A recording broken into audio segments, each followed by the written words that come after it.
Jackie set her power buttons next to her headphone button, so she'll be back in a bit.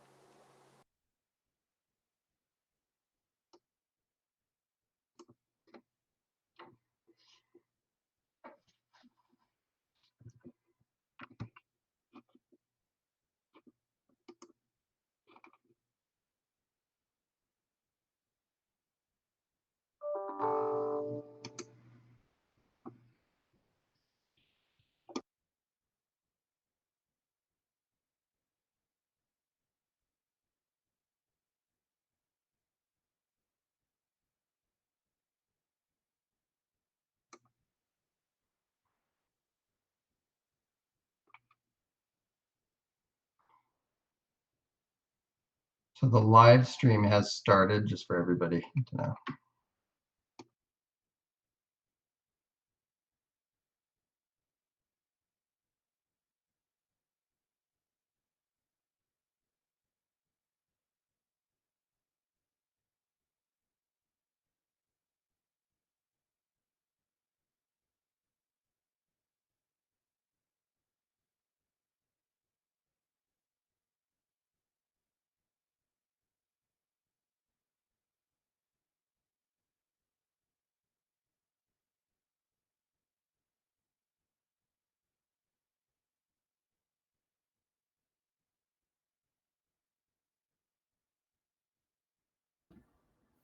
Hey, everybody.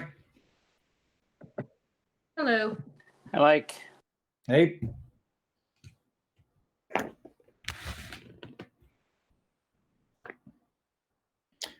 Mark, you're using the wired version of your headphones tonight? Yes, I am, because I knew they wouldn't make it. It's probably a good call. I think I'll do the same thing. Yeah, I made the sacrifice.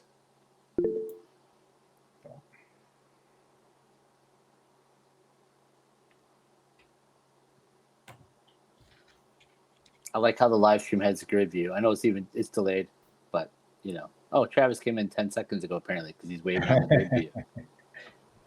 Hey everyone. Hi, Andrew. Hello. Hey, Andrew. Lisa came in. Hi, Lisa.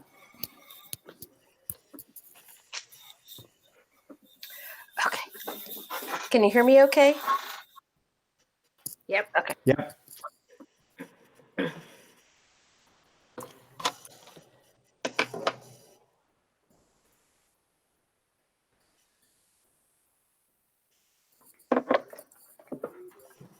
So just know if you see me looking off camera, I have my other stuff on the computer, but mostly it's the grid view over there, and that's what I prefer to look at. Gotcha. It's not like I'm ignoring everybody over here. I just see you over there. I don't know about that Jordan poster in the background, though. That's after beating the Blazers like they did back in the day. That just feels wrong. Can you recognize what that is? Oh, I can recognize that. That's Michael Jordan's last shot as a Bull, and there's a story behind that board, actually. Okay. That's foam core. That was kind of given to me by the NBA. Oh, cool. Kind of. You acquired it? Let's just leave it at that. Yeah, there's a story. Okay.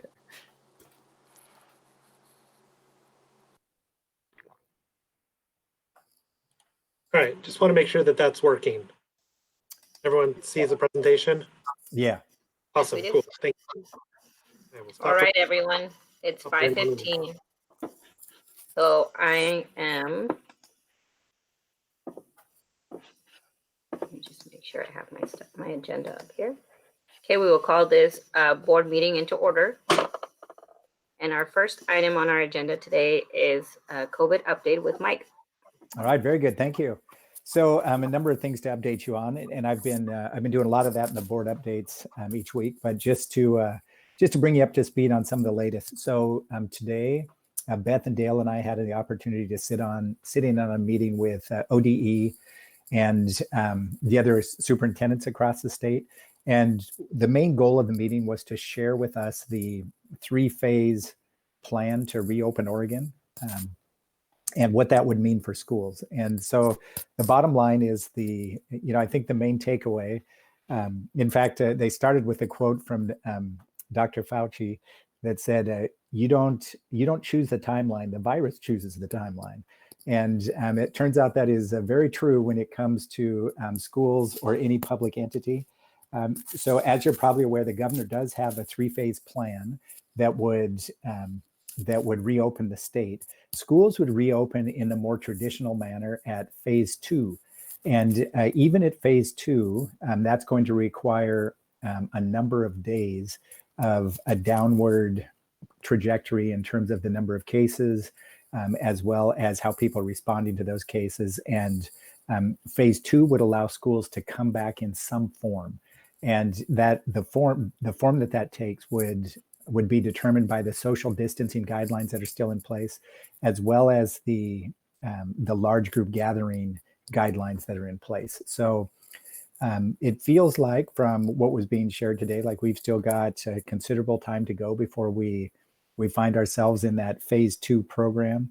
And what that looks like for schools is going to be highly dependent on those other guidelines that I just mentioned. Of course, our desire is to start in the fall, and we really hope for our students' sake and our staff's sake that we can do that. However, I think it would also be irresponsible of us not to be making some contingency plans as it relates to how school might open in the fall. So Office for School Performance, they're in the process of having some preliminary conversations around what might distance learning look like under different guidelines. And we're starting to just do some projecting of what that might look like. So know that those discussions are underway. Again, our hope and our goal is to open as normal in the fall, but we're also making other plans in case that doesn't come to be. Any questions on that before I move on? No chance to open before the fall. Like this year's done for sure. Yeah, this year's done for sure. The governor has, she extended the school closure to include June 30th. So that even, and I'll talk about this a little later, but that even means that, things like graduations, in their traditional manner would be off the table for the dates that we had already set. More to come on graduations, but yeah, we are not able to go back before June 30th. And then there's the potential at that point that, maybe when it comes to summer school or when it comes to, special services of some kind, there may be the opportunity to meet and gather in really small groups and do instruction that way. But as of now, that's not even okay. So not before the end of the year. A couple other things I wanted to share with you. First of all, we've been doing a variety of different outreach to families just to make sure that they are getting their needs met. You may have seen that we did a joint message with the Hillsboro Schools Foundation and the City of Hillsboro, and continue to appreciate their partnership and literally Hillsboro Schools Foundation kind of shifting gears and making resources available for our students and families who are in need right now. I really appreciate that. Our family outreach liaison staff members, they continue to reach out to families on a weekly basis. Families that they haven't been able to connect with, they're actually leaving door hangers and trying to connect that way. So just any creative way to engage, we're looking at that. And our goal is to continue to engage a high percentage of our students in the distance learning, even though, as Lisa and I were talking earlier today, I think most districts have experienced a diminishing percentage of students that are engaging on a regular basis. And that's a concerning trend, of course, that we would like to turn. We don't want to see it go any further downward than it already has. We also have other opportunities for families to give us feedback to help us meet their needs. And there's been 2 surveys now that have gone out. Everything from what resources can we help them with is, could it be around distance learning? It could be around what can nutrition services do to better serve you? It could be around, do you need rent assistance? Do you need assistance with your electric bill? Those types of conversations are happening between our staff members and our families. And then we continue to point those folks towards the resources that can best help them. I really think it's become clear, and that we said it in the video, that schools at this point are not just about academic learning. It's also about serving as a community center that aids our our students and their family members in whatever way we possibly can. So we continue to work on that. I was going to ask Jordan to give us a brief update on. I caught him eating his dinner, so sorry about that, Jordan. I'll draw this out for 10 more seconds so you can swallow. But just ask him to give you an update on our connectivity and what's happening, not only with our hotspots, but with recent arrangements that he and I believe Beth have been in on the conversations as well with Comcast. So Jordan, you want to provide a quick update on that? Sure, we have the hotspots have started arriving, and we have will have received all of them as of this week, based on the shipping that we're getting. So we did receive some last week that we'll be getting out to high school over the next couple days after they've been set up, and so those will cover all the seniors and students with special needs at the high schools. The rest of the devices will be getting set up as they arrive throughout this week, and be setting them up next week as well and delivering those to schools. So that's the 1,500 Verizon hotspots. The Comcast piece that we started working with, Comcast created a sponsorship opportunity for community organizations or schools could become a sponsor for their Internet Essentials program and pay the service for families for up to 6 months. And so we have processed that contract with Comcast and have received to start with 250 what are essentially coupon codes for the Comcast service. Families still sign up for the service just as they would have before.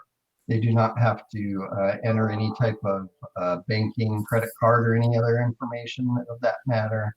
And they can just enter our code, and that will allow them to sign up for the service. And then we will be paying for that service for the 6 months. If they do that for prior to May 13th, we will get 2 months of that free. And then we will also be able to get them to lower the cost of that. Beth has been working with many of the community organizations, seeing about getting donations to cover the cost of this. Brooke Nova also was instrumental in getting that set up and making the connections for us with that. All right. Just had a question, Jordan, or Mike, do we have enough hotspots to meet the needs, or are we short? We did, when schools polled families and collected that data, we do actually have enough to cover all of our students that needed them and the teachers that had requested them. That'll come in just under the 1,500 devices, especially when we look at it as households. And the Comcast piece will only help with that as the high schools identify families to look at for those coupons for doing the Comcast service. So it does look like we will have enough devices and other means to get families internet connection, at least of what was requested. Thank you. Mark has a question. So the hotspots are cellular based or some other system? They are cellular based, so yes, people would have to be in a service area to be able to use the hotspot. Right, but we do have some rural areas that may not have great cell coverage, right? That would definitely be the case in some of those outer rural areas in the far north and so forth. And so. All right, let me give you an update on where we are with graduations. So we've set a date for next Friday to make decisions regarding graduation, and we have I have 2 meetings this week that I'm looking forward to, besides this one, of course. And the first one is tomorrow. I have the opportunity to meet with the senior class presidents from each of the high schools. Those high schools, HOA and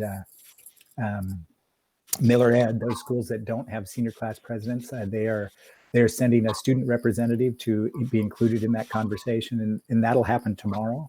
And at that meeting, it really is just an opportunity for me to listen and to start gathering ideas from students as to their hopes and wishes for graduation, knowing that with the extension now of school closure through June 30th, it won't happen in its traditional manner on that date. And so tomorrow I'll just spend a lot of time listening and making some suggestions as to what we've heard from other districts and just giving them some ideas to react to. But that will happen tomorrow. I'm looking forward to that, and have invited the high school principals or representative from each high school administration team just to come in as a listener. It really is an opportunity for the students to speak, but it will be a listening opportunity for them as well as myself. And I'll go ahead and facilitate that conversation. Also on Thursday, I have a meeting with our student board reps, so I'll be able to share what I heard from the meeting the day before, and then also on Thursday have a follow-up meeting with some of the high school administrative team to start, and Dale, to start putting together some some plans on what graduation might look like. So I guess that's where we are in terms of graduations right now. Our goal is to have a plan in place by next Friday that we can start communicating out early that next week, so that parents and students will have some insight as to what we're going to be able to pull off. Dale, do you want to add anything to that?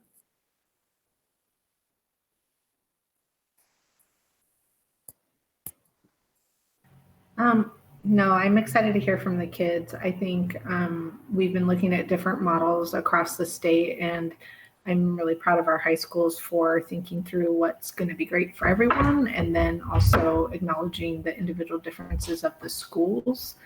We have a real value in celebrating all of our kids, and so I think listening to the kids this week is going to be really helpful. Yeah. We've also been asked, as we mentioned before, we're doing the Signs for Seniors. That's well underway and in process. Jackie had asked a question earlier that I was reading late this afternoon about the whole idea with stadium lights, how people are turning their lights on for 20 minutes Friday nights. And I know we had 2 of our high schools participate in that. That occurred at Harefield last week, I think it began. And I don't know yet if the other high schools have made those arrangements, but those really are, for the most part, school by school decisions. And we've got at least 2 of our folks that are doing that at this point.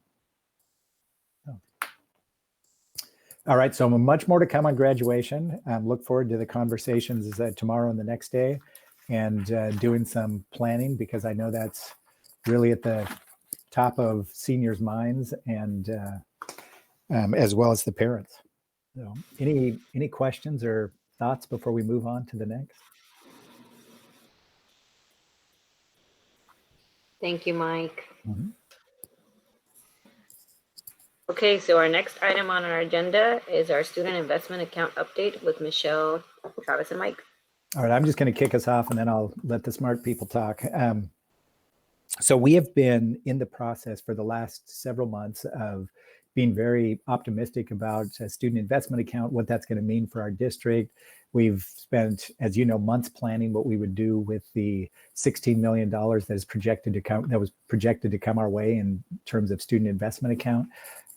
It's become more likely and more evident that the likelihood of that money coming in is really starting to diminish, to the point where we have districts that right now are planning, they're doing some modeling around what happens if we get $0 for student investment account. I've been in conversations over the weekend, as well as just early this week already, with districts, and people are making plans for not only what if student investment account doesn't come in, but what happens if the general fund is impacted in a negative way. What happens if our current service level for 2019-20, what if we only get 95% of those dollars, or what if we get 90% or 85%? And so we also are beginning that modeling. Michelle has been doing some pretty substantial work on that just to determine what the numbers would be on each of those, and then we will have to go through a process to start making some list of what that would mean for us, and then we'll be in a better spot to share that with you in the next month or so. But it's very likely that the next budget forecast is May 20th, and it's probably not likely that the legislature gets into session until at least early June. And so we just need to be doing this work well in advance. So once we do have a number, we can act. One of our very next steps is to start having a more in-depth conversation with our associations, both HEA and HCU, as well as our administrative team, and to start just getting a feel for what that might mean for us, and having conversations about what the effect on our staff and our programming is going to look like. Prior to, when we met a couple weeks ago, the plan was to share with you what 75% funding of SIA would look like for our district. And we still want to share that with you because it'll give you, for a couple reasons. First of all, I think that's an optimistic view, which I think it's good to be optimistic during this time. And at the same time, it also will serve as a reminder for you of those things that were on our SIA application. So at this time, I'll turn it over to Travis and Michelle and have you walk, and they'll walk you through what that 75% looks like. And then we can have any conversation and questions that you might have regarding this whole budget process. Michelle, would you like me to go do the overview with Devin on the screen? Okay. Hi, everybody. Thanks for the opportunity to share. Before we talk about SIA, I just want to recognize that I'm speaking on behalf of a whole lot of folks who did a whole lot of work to get here, including yourselves, board members. We all gathered feedback from different stakeholder groups. We did monopoly money activities, and it took us months to get to this plan. And one of the points that we wanted to share, we're discussing how we would delay implementation of pieces of it based on different budgets that come to us. I'll wait for Devin. Also, the theme behind our 75% model is that if we weren't going to receive $16 million and it looked more like 12, what would be our priorities? And throughout what we'll show you is the theme that we're protecting the people that we need to serve our kids, and that we're in every way trying to delay the implementation of things, the purchase of things and activities that aren't just FTE related to counselors, school psychs, teachers, which are loud and clear priorities of our community. So you've gotten used to seeing these pie charts, and we landed with an application for SIA dollars that looks like the left-hand column, which is our version 4.0. Devin, is there any way you can zoom in to kind of fill up the screen with the pie charts and the first items? There you go. So folks can see that. You'll see that in our 75% scenario, version 5.0, in the blue category, which was an emphasis on class size and caseload, you'll see us protecting the ratios that we were shooting for in grades K through 12, and reducing speech and language pathologist caseload numbers. We're going to offload SPED and EL case manager FTE to other funds, and then delay implementation of monthly collaboration for classified staff and professional development days. We had formerly been seeking teacher collaboration and professional learning days as part of our calendar, and now if the 75% scenario were to come true, we would delay that goal. In the gold category, you can just read straight across that we would protect adding FTE for counseling, school psychs, nurses, adding a director of mental and behavioral health, and adding student success coaches to get to that more favorable ratio of coaches per schools. And then on the left, you can see what's absent, the phasing in of wellness centers, investing in professional learning, and that the social emotional, drug and alcohol, and suicide prevention learning can mostly be absorbed into our Safe Schools online professional learning that we do every August and September. In the red category, you can see that the greater than partnership would continue, but that we would delay implementation of our partnership with Boys and Girls Club to extend the learning day at least one pilot school. In the green category, we offloaded last board meeting the curriculum purchase of our language arts adoption K6 to the bond. Thank you for taking that action. We would delay investment in curriculum in future years if something like this scenario continued beyond next year. That would just be an investment in language arts and it couldn't go further. We would continue to invest in educator pathways to diversify our workforce, but we would have a limited number of scholarships to provide. And then finally, in the CSL, the current service level category, you can see that that would be our priority, would be to accomplish everything to maintain current service level and then add everything in the stack above it in the 75% scenario. And then Devin, just can you scroll up to the list of statements on the next page? I mean, scroll down. Thank you for helping me. When you get a chance, Travis, Mark has a question, and so does Jackie for you. Okay. Would you prefer that I pause now and take those questions or finish up with the second page? Finish up the second page, and then we'll go to the questions. Sure. So these notes, you can read these for yourselves, but basically just indicating that this would not change our plan, that we would emphasize protecting people to serve our kids and delaying the implementation of things like curriculum and wellness centers. And then the bullets are kind of an answer to each of the where did this go? I noticed that monthly collaboration for classified staff is not on the list. What's the answer to that? We would look at digital opportunities for staff, which we're currently doing, and buildings would still have the ability to engage classified staff in professional learning if they chose to do so.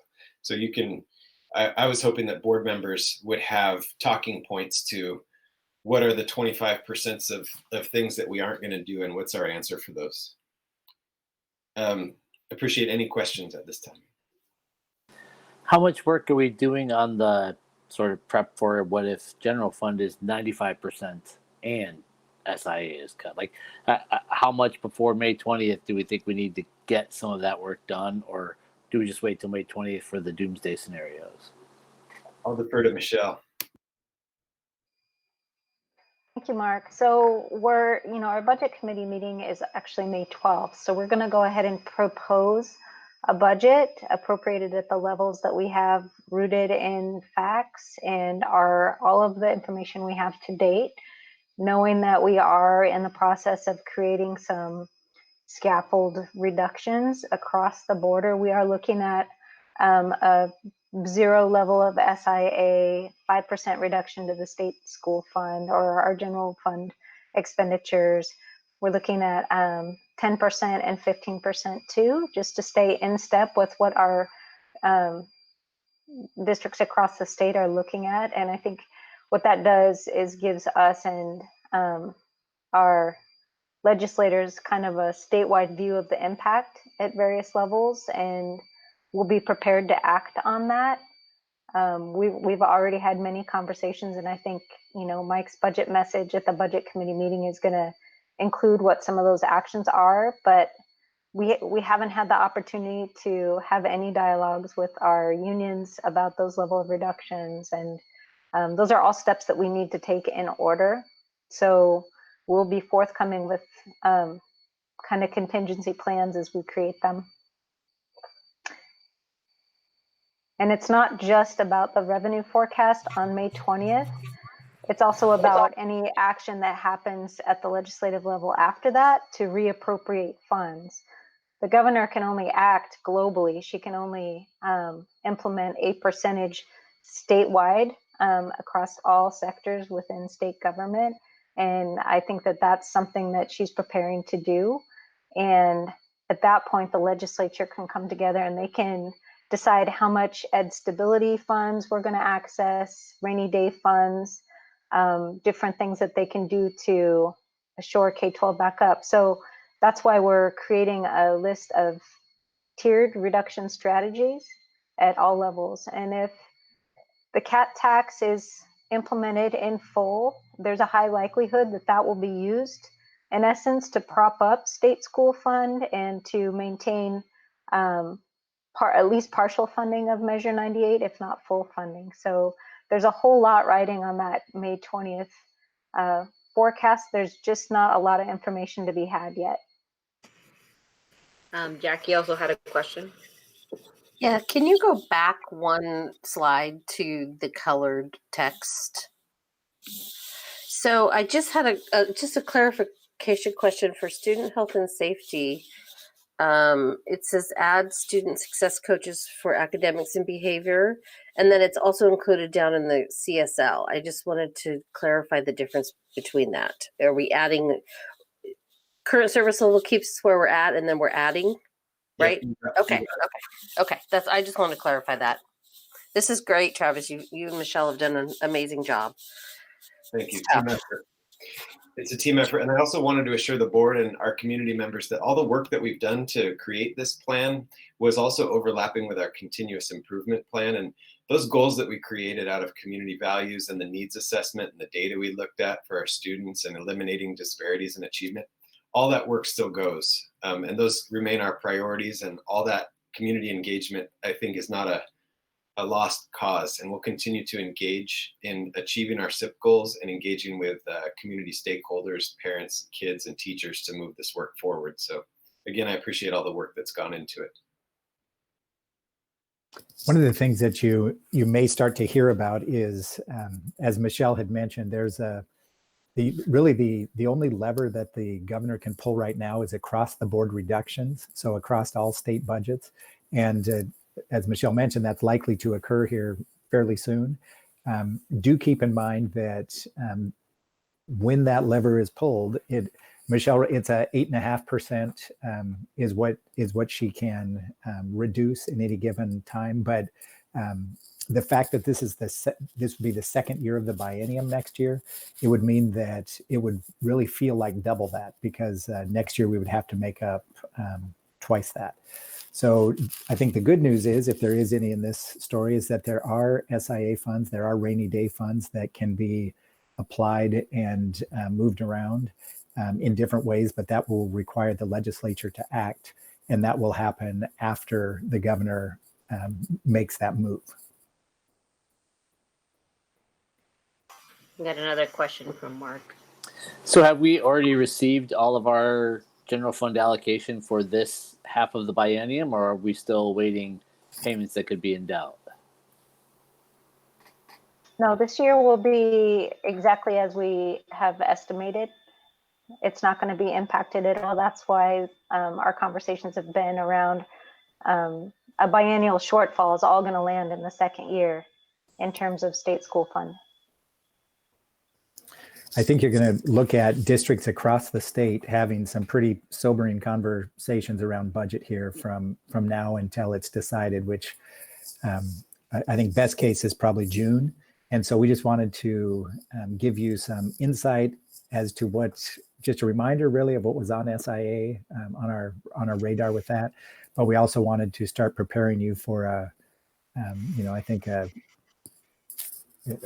scenario that's probably a little worse than the one you currently have in front of you. Probably a lot worse than the one you have in front of you, just to be honest. So one just follow-up question that I think I just want to make sure that we're carefully looking at the areas as we think about what we reduce, and knowing that this money per the legislature was intended to serve students that are already in a disadvantage. And one of the things that I see on here specifically, that Boys and Girls Club partnership is really an area where a lot of our kids that this money was intended to is like missing out on the other side. So I just wanted to bring that up. I don't know what the thought process was behind like how else support them, but we can speak to that. Yeah, I can speak to it a little bit. As we were building this and finishing it up, it became pretty apparent that this would be a pretty optimistic list at 75%. And so at this point, we're really waiting to get additional information and just doing some modeling that includes much deeper cuts. And I think those are the kind of questions we're going to ask. We of course do want to apply an equity lens. I think the other real possibility is that we don't get any of the SIA funds and that all of those dollars are repurposed to other areas of or as Michelle said, just to make the state school fund as whole as possible. So yeah, don't think of this as a done deal. I think we've got so much water to still go under the bridge before we have a clear picture of where we even are on this budget. We just wanted to start the conversation, but point taken. Thank you. I just always want to make sure that we're having that equity lens at the forefront, especially in this case. Is there any other questions from anybody else, or is there more that you want to continue, Travis?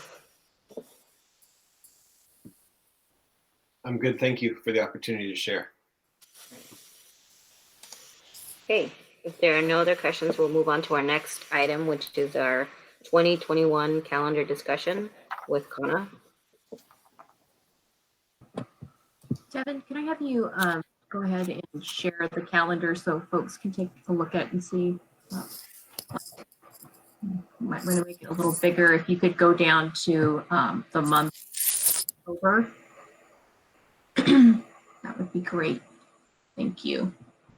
So in light of our previous conversation, we have been looking at the current economic conditions and looking at what we've had to make delays in regards to the SIA and plans that we had around adding the 2 instructional planning days for the 2021 school year that you adopted previously.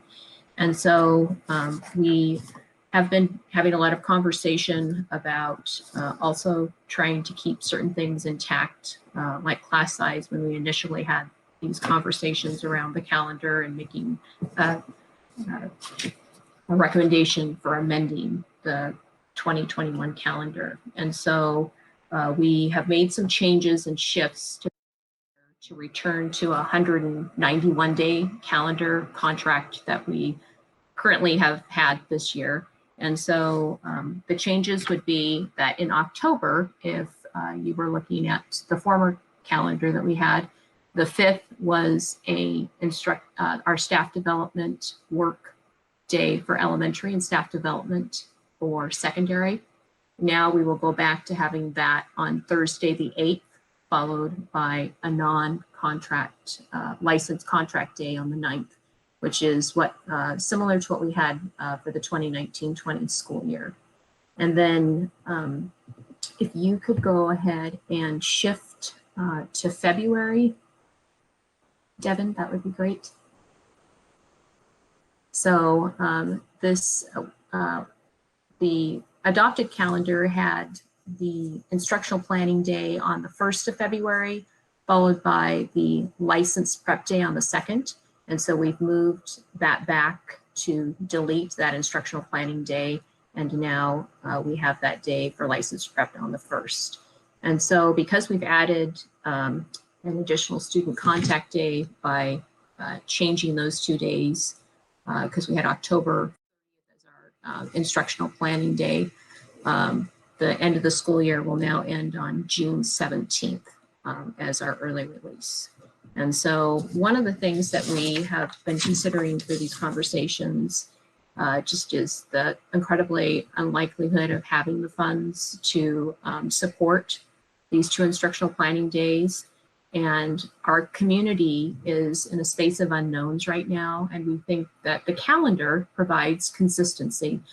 We often start receiving phone calls from families in September of the previous year to know when those days fall. And so we feel as a need for consistency for our community that we wanted to have a plan in place and wanted to bring this amended calendar forward for you to vote on later this evening. So I would like to open it up for any questions or Comments? Thank you, Kana. And I just wanted to clarify because our live stream seems like the video has stopped running, but there's still audio, and that's okay for us to still have the audio going for public meetings. Is that, I just want to, I know like when we have this is a work session, not the big meeting yet. Rose is nodding her head yes, that we can. Yes. Yeah, we're okay. Yeah, our recording is fine of our voices. Awesome. Thank you so much. Does anybody have any questions regarding the calendar update?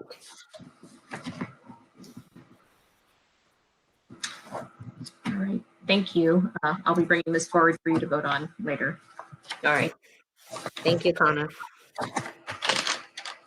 Our next item on the agenda is to the interview committee,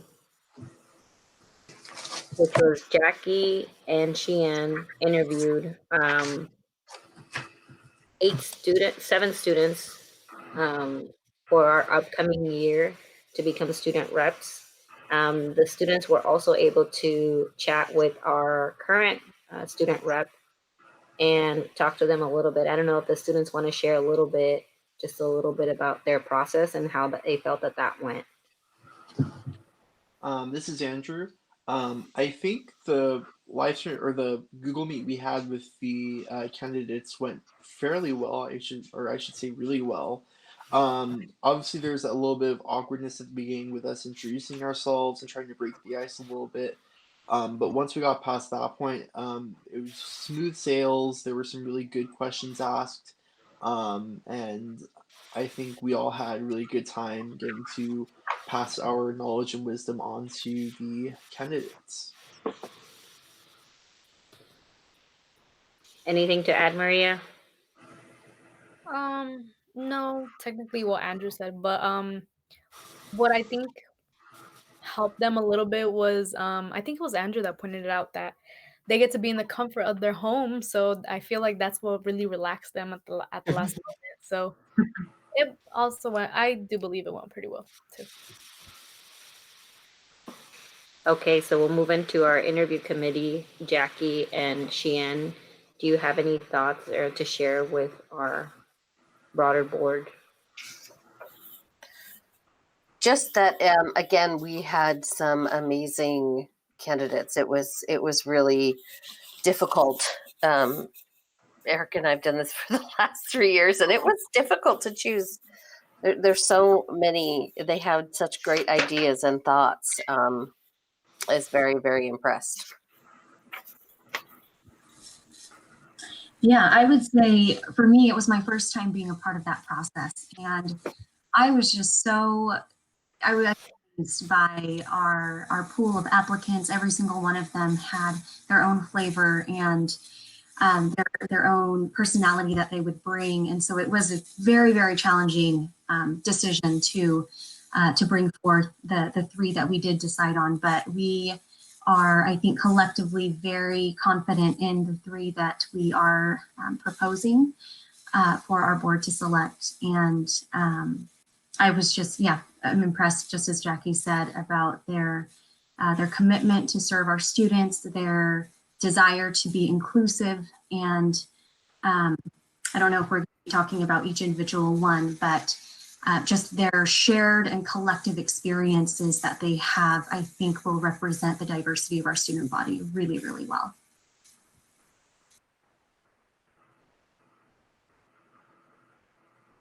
Okay, I just also wanted to add, reporting back to the group, we interviewed 7, and Mark Watson just asked a question, who were the 7 that were interviewed? So there were 3 students from Century, all 3 were interviewed. And then we had, I don't know if I can have the 4 students from Liberty that we selected based on the poll that we all took in our last meeting. And I have their names if you. Yes, that would be Is great. that what you're looking for?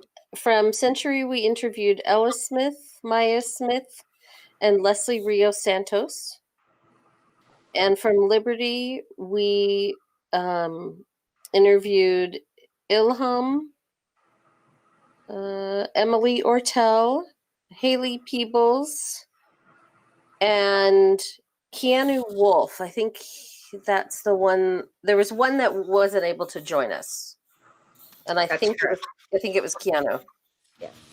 Did you mention Devlin? I didn't. Why didn't I mention him? Devlin Krill from Liberty. We also interviewed. Maybe it wasn't. Yeah, sorry. Yeah, so out of all of the ones that we interviewed, we did landed on 3 solid choices. One from Century, one from Liberty, and we decided to add that the option for that member at large or that student at large. And again, like Jackie mentioned, every year it's always really exciting to be part of this process, but then you realize when you're there how hard it is that you can only choose 3, and that's the tough part. But we couldn't have been happier with the candidates that were that interviewed and that also submitted applications. So I also want to thank our student reps for participating. I think we're going to keep that tradition going forward. I think I am suggesting to our board that for the future that there is like a session, a Q&A where they can call in and do this video chat format, and they can kind of interview the past student reps and get some questions. I think that was really helpful. Is there any questions on the process, or we'll have a motion in our later meeting? But there are no questions. We'll move on to our next agenda item.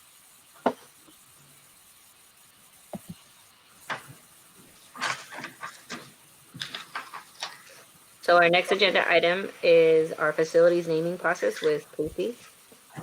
Okay, good evening. Back on April 17th in the weekly board update, we included a document that explains how we're going to go about the naming task force with everything going on with COVID, and our estimated goal of having the names to be voted on for the board back in September. So just a little recap of the document. So we've put together, or are in the process of putting together, representatives for the task force. We've been in touch with the city of North Plains, and also with Mrs. Rios out at North Plains to identify staff and student members. Jane Seguinza has started an online process for applicants to be considered for the 2 community at-large members. Also, we are in the process of going through and hanging door hangers for information. There's information in the look ahead that's been in hot news to get some community members who want to participate in the process. Our goal is to have that completed by May 15th so we can have everybody involved on the task force, so the task force can start meeting to start gathering information on how we're going to proceed. Also, in the document, it kind of talks about our process for selecting names, and then at the very end of the document, there is a timeline for a process. So I just wanted to make sure that everybody has a chance to take a look at that. Also, to answer any questions that you may have this evening about the process.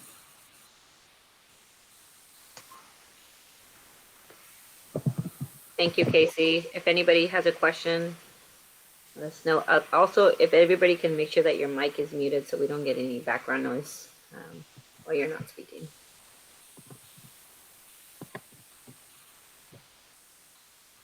Okay. Oh, Mark. Go ahead. You mentioned this document. Was that in our packet? Because I don't think I see it in there. It was in our board update on that one. Okay. April 17th.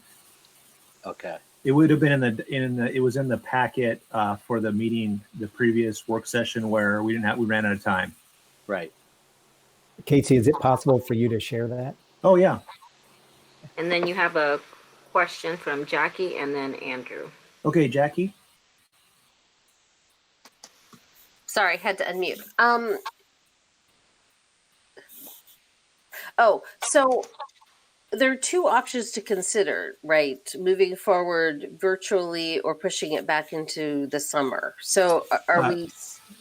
Yeah, we've kind of already started the virtual. Okay. We we're gonna run out of time. Okay, that's what I thought. Okay. Yep. And hopefully, if we get to the point towards the end in the summer that we can start meeting in person, we'll do that.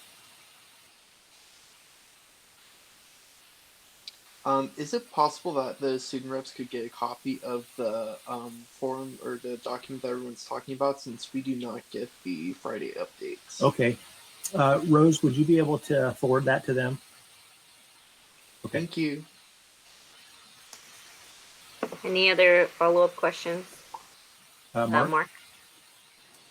We had discussed having board members be part of the process at some point, like a subcommittee or whatever. Have we decided that? Like, have people already done that, or are we still thinking about that virtually, or wait till we all get together? Or like, what's the sort of plan to involve the board on that? I think the board will be kept up to speed as the process progresses.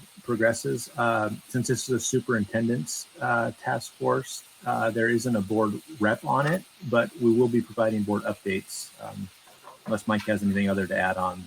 Yeah, just one of my sessions at OSBA conference suggested it might be good to have one or two of us on there just to smooth things or whatever. Yeah, if it's not something we want to do, I think, yeah, it's not required. Right.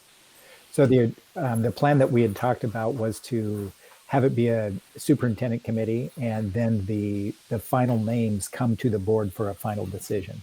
Are you suggesting that something different than that you would want board involvement leading up to that recommendation of those finalists coming to the board? No, I'm not suggesting that. No. Okay. Just it was a possibility, but no, I'm not suggesting it at all. Okay, so thank you, Casey, for the update. Yep, no problem. Our next board item is we have a public safety replacement and library renewal levies presentation, and we have two guests that are on here. Let me just make sure. So we have John Bennett, Chief of Police of Cornelius Police Department from Washington County Sheriff's Office, and Lisa Tattersall, which is the manager of Washington County Cooperative Library Services. Do we have them online? Yep, John's here. Awesome. Thank you for joining us. Yeah, thanks for having us. Well, when you guys are ready, we are ready to hear your. Yeah, I'll go ahead and I'll give you the brief on the public safety levy, and then Lisa can chime in with the library piece. So first, I really want to thank you all for allowing me to present this information for you tonight. We are going to have a new levy on the ballot May 19th, and it's a replacement levy for our current public safety levy. We decided to put this levy on the ballot long before the COVID-19 pandemic kind of took effect, and despite the challenges it's causing, we're going to press forward with it. So what I want you to know is this is the first time in 20 years that we've asked for an increase in this levy. Current services that are provided under the current levy and that would continue under the new levy is a total of 168 positions in the criminal justice ecosystem. Now, it's important to view that as a whole. It's not just the sheriff's office. It includes 25 DA positions, which provide prosecution services throughout the entire county, and the cities that are contained within the county. It's 31 community correction positions, which provide treatment and supervision for those who may be transitioned back into the community. And this includes compliance monitoring for registered sex offenders and other court-ordered supervision requirements.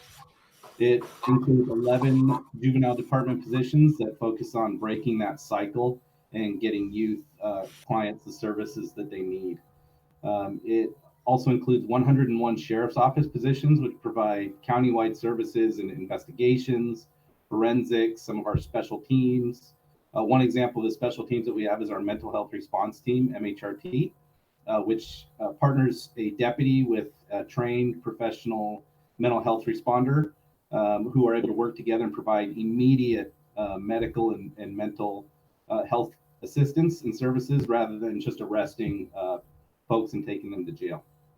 Additionally, the levy funds victims assistance and emergency shelters for women and children who are survivors of domestic violence.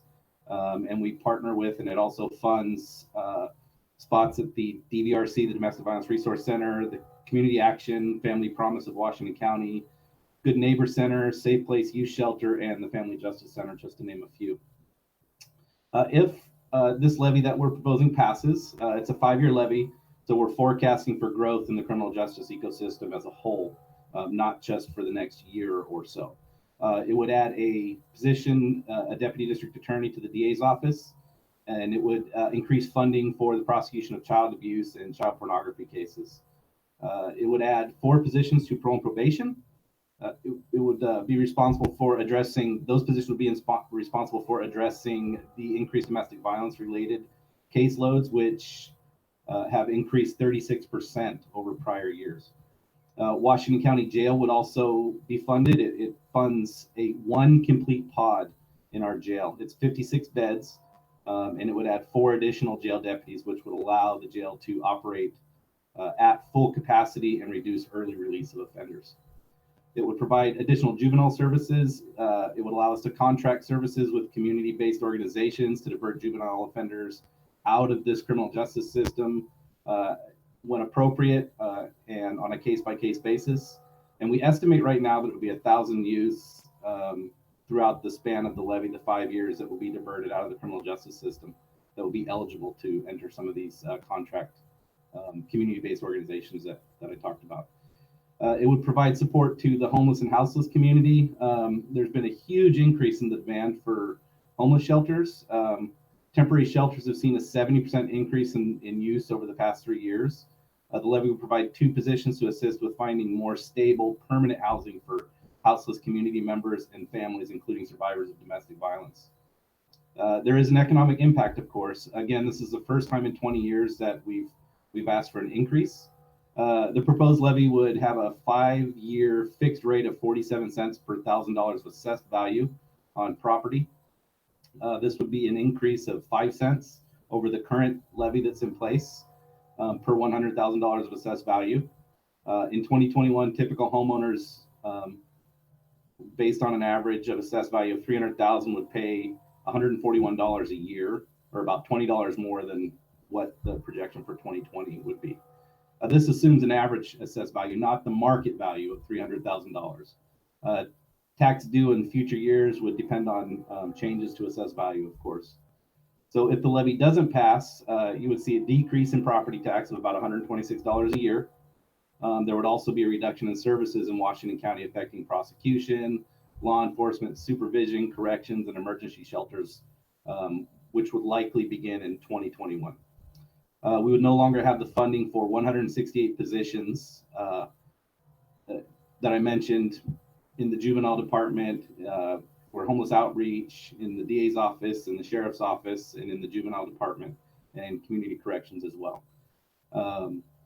It would be a difference of that 168 positions, and if it passes, we would have 178. So we're adding 10 positions to those areas. So again, this affects urban unincorporated communities, cities, rural areas all across the county. So livability of communities have components that we all know about, such as libraries and schools and parks. It also includes public safety. These are all important components that make a healthy and thriving community. So that's my information I wanted to provide you. I did not give the normal PowerPoint that we put out because it's just too lengthy. It's like 18 slides. So there on the screen, you can see a summary of the measure. And then I did not get the website information on time. So I'm going to go old. Oh, there it is. Perfect. I was going to go old school with my my printed paper piece here, but that's the website. Everything you want to know about the levy is on that website. And I'd be happy to answer questions. I know we're on a clock and I want to be respectful of your time and of the next presenter as well. So that's what I've got. Yeah. Thank you, John. I think it would be helpful if you could just send that to our board secretary and we can have that presentation to view later. Absolutely. We do have a couple questions for you before we move in. I know that Lisa's chat is also not working, but let's go to Yadira first with a question. Hi, thank you for coming and presenting to us about the levy. I do have a question though. Does Washington County currently use an equity lens when they're looking at the services that they deliver? And what resources, if Washington County has thought about what resources, if this levy passes, could also be looked at closely and benefit from an equity lens? Wow, nothing like the hardest question right out of the chute. You know, like with many things, I can't speak directly to the whether or not it views an equity lens, because this is just looking at the community, or I'm sorry, the criminal justice system as an entire ecosystem. So as far as that goes, I can't speak to that right now. I would love to be able to get back to you with that question though when I talk to our equity officer at the county. And I'm making some notes here to do that. That's a great question. Really what I was prepared to talk about is just the impact of the current services versus the services that would be in effect should the levy pass or not pass. Okay, yeah, if you can get back to us on that, I'd appreciate it. So I know that Lisa had another question, but her mic isn't working or her chat isn't working. Is there anybody else that has questions on this? No, but if Lisa wants to text me the question, I can ask for her.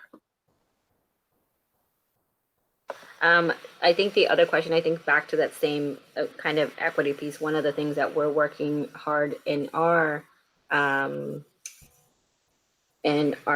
school district is also diversifying our staff and our teachers. And so I think back to that question, this funds a lot of positions, and what types of initiatives in either hiring processes or goals or targets that this levy would ensure that diversity of staff is represented, especially as our community continues to be more diverse, and there's language needs. That would be also just some information that we would like to get back.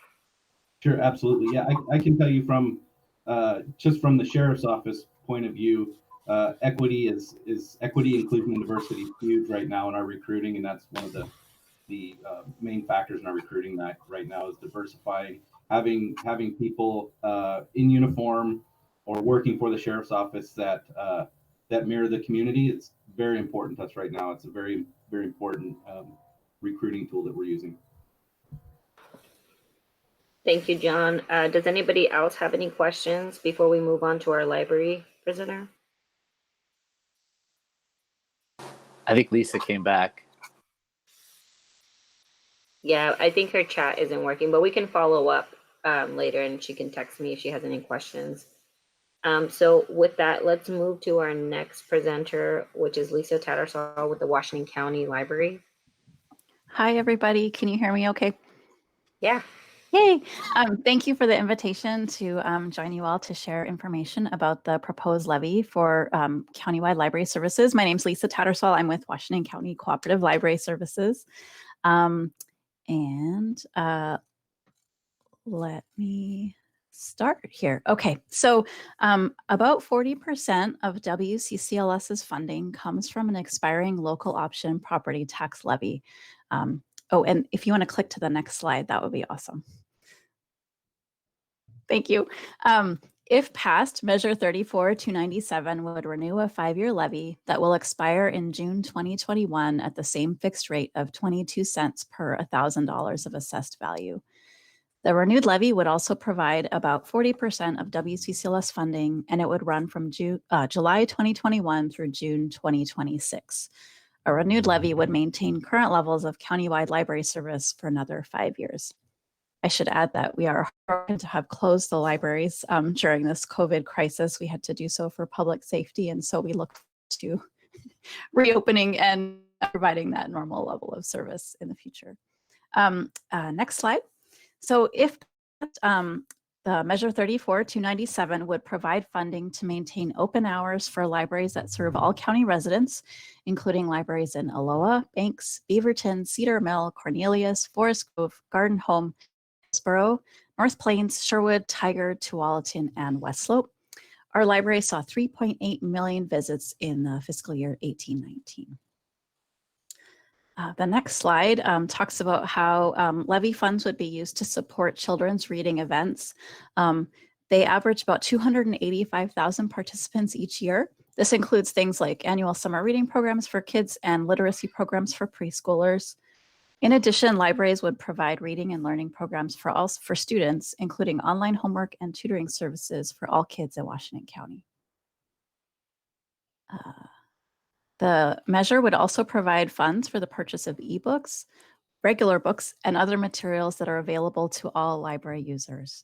It would fund the purchase of additional copies of in-demand books in order to reduce wait times.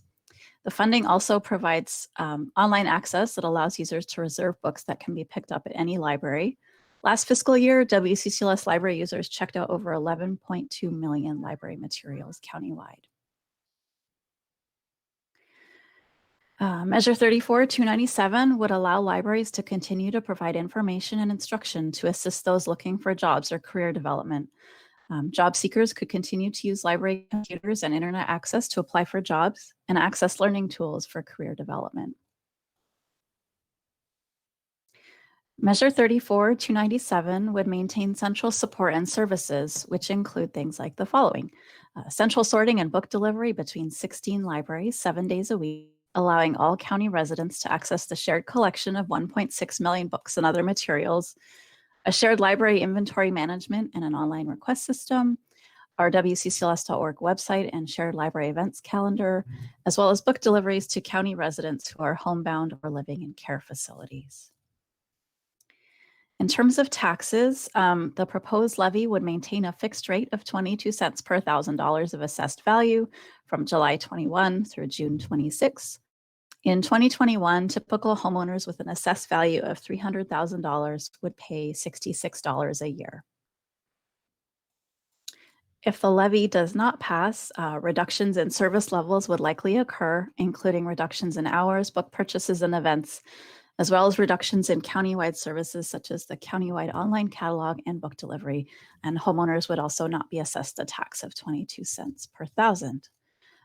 For more information, we've got details at our website at wccls.org/levy, and I'm happy to answer any questions you all might have here as well. It's kind of surreal to read these slides through when we developed them long before COVID. And so it just feels like another time, but we are very looking forward to get our buildings back up and running. And we're doing everything we can to support people right now with a big emphasis on our digital offerings. So. Thank you, Lisa. Does anybody have any questions for Lisa?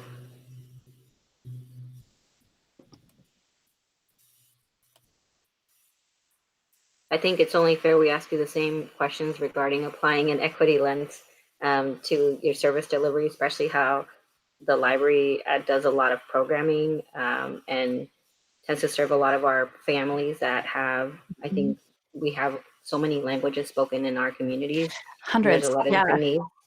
Absolutely. Equity is really important to us. We don't have an official equity lens at WCCLS yet per se, but it's in our strategic plan that we just developed to develop that next year. We are using an informal equity lens. We just don't have a formal one. So especially right now, I think, well, let me talk about just in general. So our catalog, we have books in over 40 languages. Our libraries are really great at offering programs in languages that are relevant to the community. So, for example, in Hillsboro, they've got everything from Spanish story time to Hindi story time and lots of other languages. And that sort of varies across the county depending on the local community. In terms of what we're doing right now to respond, it's a real situations like this where libraries close and we really see the digital divide and we see how people are impacted when our library buildings aren't open. And so one of the things we're really trying to respond, one of the ways we're trying to respond to that is actually by we completely upended what we were planning for countywide summer reading. So we were planning the traditional sort of program with lots of in-person events. Obviously, those couldn't happen. And incentives for kids who come into the library and do reading and all that. And we realized like that what the community is going to be needing with massive unemployment and kids that are kind of deprived of a lot of educational opportunities right now, like less than they would normally be getting.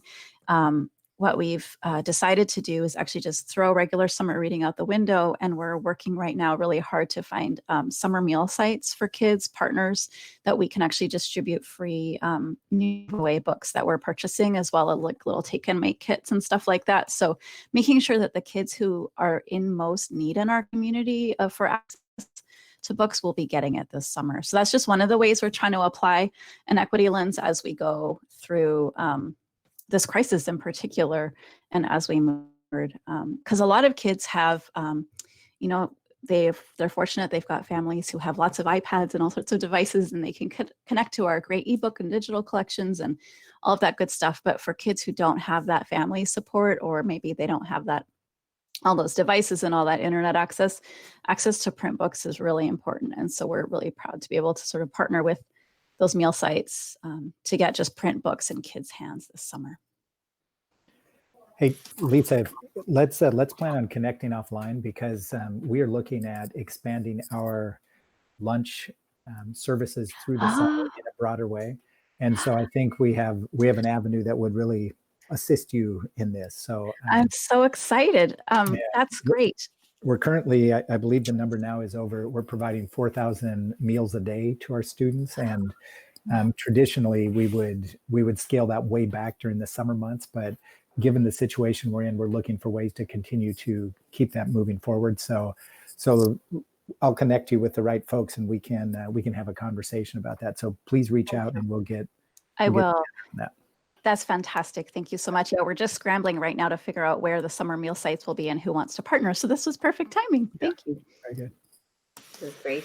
Thank you so much, Lisa. And also just grateful for the collection that you guys have. We are a dual language school district, and we have so many kids that utilize the library all the time, like you mentioned, to get books in other languages and continue that. And I think right now, it's very true, not having access to those paper format, and somehow figuring out how we can get access to books in the digital form. I know there's like a long wait list right now for a lot of people, but that's also a way for our kiddos in our community to get those services. So thank you. Absolutely. And we are definitely redirecting our budget dollars right now to reduce wait times, and we're trying to do our best to meet the demand. So thank you. Okay, I don't see any other questions. So I want to thank both again, Lisa and John Bennett, for coming on and giving us a presentation. We really appreciate it, and we look forward with hearing any follow-up items. And if anybody from our board has any questions, please go ahead and send them to Rose. She can capture them and forward them on to that. Okay. Thanks again for the opportunity. Appreciate it. Yeah. Is there any other thing, a follow-up that you need from us on this item? Or no, Mike? Or was just this informational? This is just informational. Yep. Just informational. Yes. Okay, great. Thank you so much. Thanks. Bye. Bye-bye.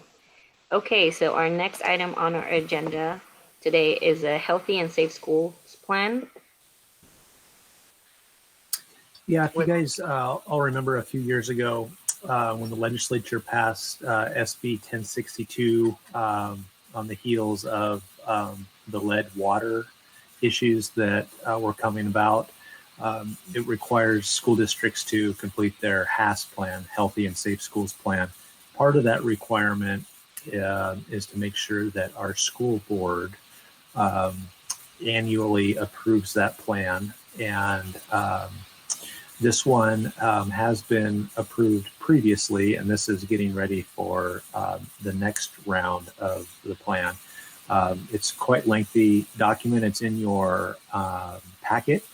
And I'm just here to answer any questions I can have about the plan, or point out any highlights that we have done. I was in contact with the Oregon Department of Education representative a couple months ago, and they use our plan as an example for other districts. So I feel really good about our plan moving forward. So I'm just here to answer any questions that you may have about this plan. Jackie? Okay, it's not really a question. It's a kudos to you. I read the whole plan. I even went to the website. And looked Wow. at I know, I did. It's a lot of reading, but it's really good information that I wasn't aware of. And I looked at the radon testing results from 17 and the lead water, and very good with transparency on that. I was very impressed. Very impressed. Thank you. Thank you. And we do have we are getting ready we will be posting sometime soon our new updated radon results, but we're still in really good shape. Right. Thank you, Casey, for all that work. It's very thorough and very transparent for us to share that. Is there any other questions from anyone else before I move to the, I think there's a motion right on this one, yeah. Yeah, there is a motion. I move that the Board of Directors approve the Healthy and Safe Schools Plan. Second. Okay, it's been moved by Jackie and seconded by Mark. Is there any discussion? All right, all those in favor, please use the chat and vote on there, aye or yes, so that I can call out.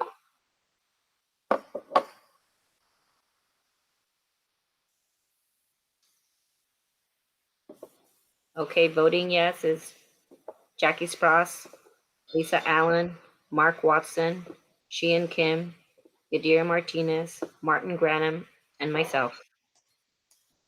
Motion carries. Our next item on the agenda is our Budget Committee candidate review with Michelle. Thanks, Erica. This is the time where we get together and we have an opportunity to review and discuss the applicants for the opening position 6 on the Budget Committee that was created when Alexander Diaz moved out of the district in February. We originally had the vacancy posted on the website through March 31st. We extended it because there was some turbulence and we had adjusted our budget calendar anyway. So it gave us a little bit more time to have people apply. We have 2 applicants. The process for the review is for you guys to discuss the applicants if you want. You've had access to their applications. They have been verified. And then make a selection. It's one of 2. So choose your selection, and then in a face-to-face meeting, we would go around the room and you would just read the name of the person that you selected for appointment. I would tally those responses and then make an announcement. And then at our regular session, we would actually make the appointment. So is that, Erica, how you would like to proceed? Oh, you're muted. I'm sorry. I was pulling up the thing on here and can you just repeat that last part about the process again for me? I'm writing it. Yeah, so in terms of process in a normal face-to-face meeting, each board member would make their selection and we would go around the room and they would read off their name to me and I would collect the responses and then provide that information. We would announce it out loud, and then during our regular session, we would have an actual motion to make that appointment. Okay. So I was just saying, is it the same thing as us? Can we utilize the chat or? Whatever is most convenient for you. I think that if we just utilize the chat, you're able to see that and tally it and then move it to our next motion. So if everybody wants to utilize the chat and just write down the name of the person that you would like to.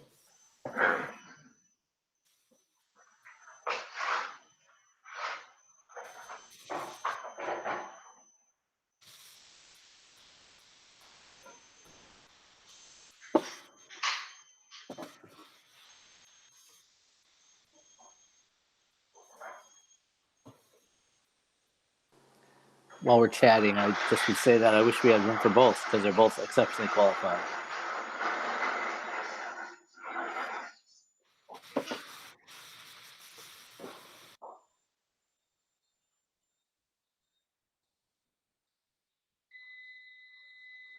Sorry.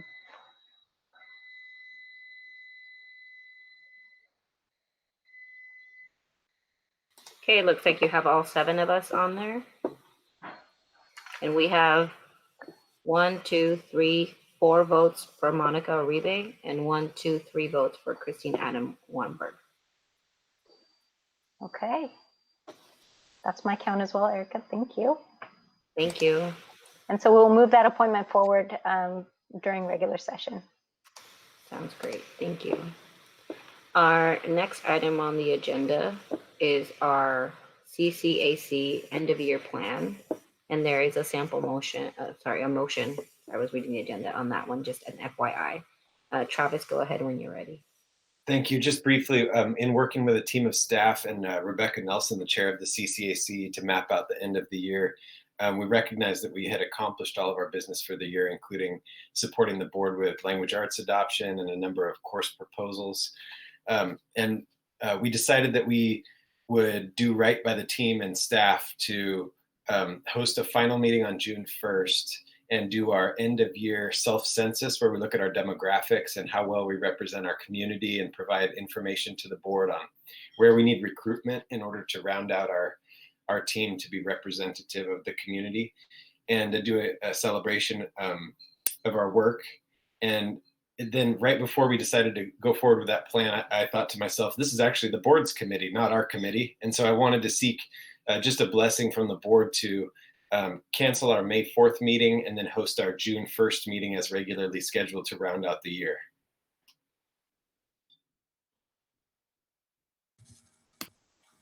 Are there any questions? I move that the board of directors approve the CCAC end of year plan. Second.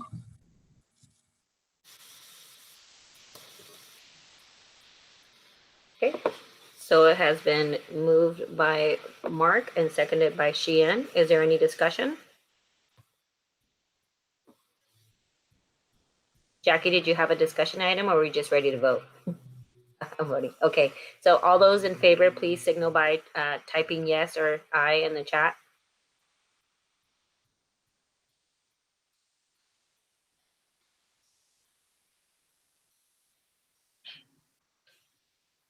Okay, so we have a voting yes, Jackie, Martin, Mark, Yadira, Sheehan, Lisa, and myself. The motion carries. Thank you very much. Thank you, Travis.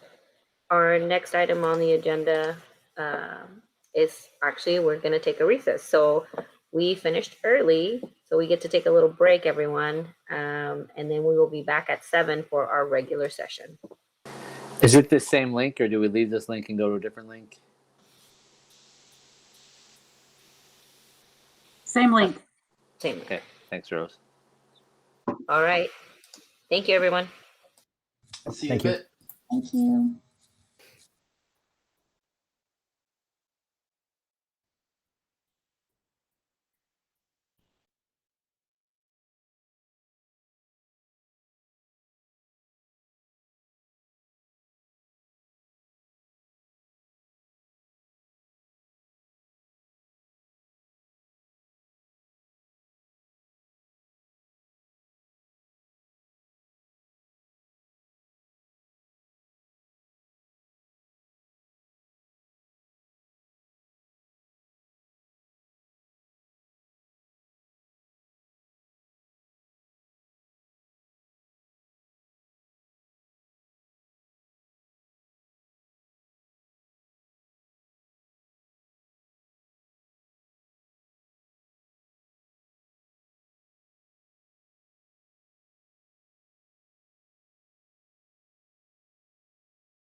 Hi, everyone. We're back. Hello. Hello.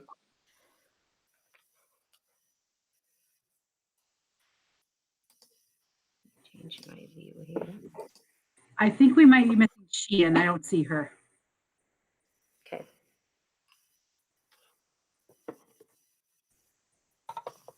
We'll just give it one more minute before we start.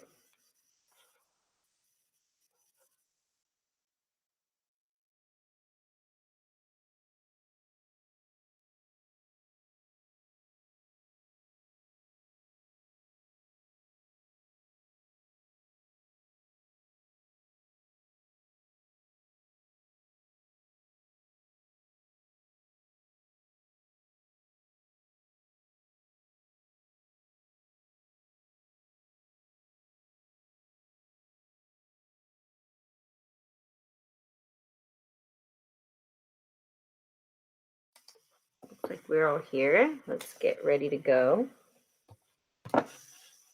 We are going to start our meeting with a call to order and a flag salute.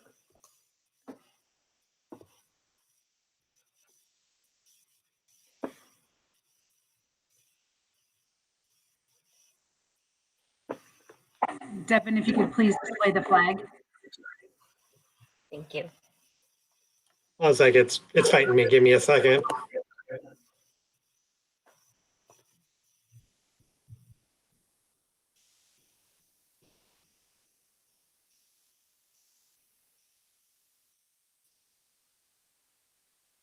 Together. Everybody feels muted. There you go. Should be there. All right. Thank you. All right, everyone. We'll just do it together. We're ready. I pledge allegiance to the flag of the United States of America and to the republic for which it stands, one nation, under God, indivisible, with liberty and justice for all.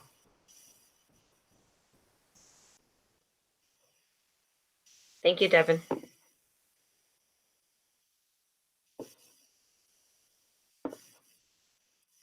All right, everyone. Thank you. Our first item on our agenda, let me call this meeting into order, is we have our proclamations, and we have a couple recognitions and proclamations today.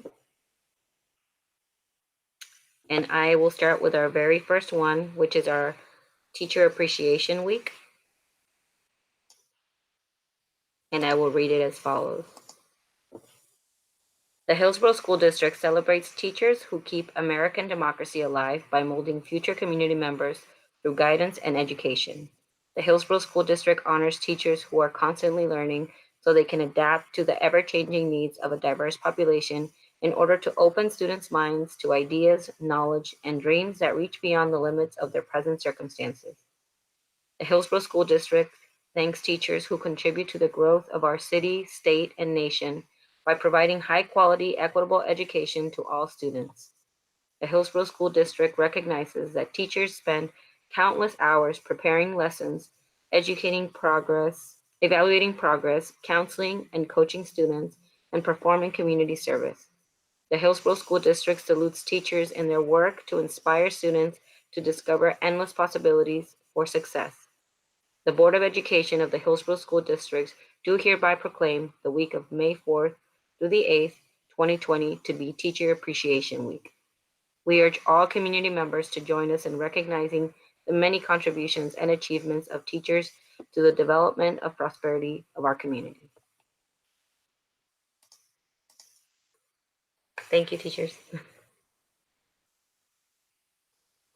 Our next item is National School Nurses Week, and we will have Jackie Sprouse present that. The Hillsboro School District acknowledges that school nurses act as a liaison to the school community, families, and healthcare providers on behalf of children's health by promoting wellness and improving health outcomes for our nation's children. The Hillsboro School District knows that students today face more complex and life-threatening health problems requiring care in schools and appreciates the role that school nurses play in the lives of students. The Hillsboro School District recognizes that school nurses have served a critical role in improving public health and ensuring students' academic success for more than 100 years. The Hillsboro School District understands that school nurses are the link between health and learning and are in a position to make a positive difference for children every day. The Hillsboro School District celebrates the accomplishments of school nurses and their efforts of meeting the needs of today's students by improving the delivery of healthcare in our schools. The Hillsboro School District offers gratitude for school nurses who contribute to our local communities by helping students stay healthy, in school, and ready to learn. The Board of Education of the Hillsboro School District do hereby proclaim the week of May 6th through 12th, 2020 to be School Nurses Appreciation Week. We urge all community members to join us in recognizing the many contributions and achievements of school nurses to the development and prosperity of our community. Thank you.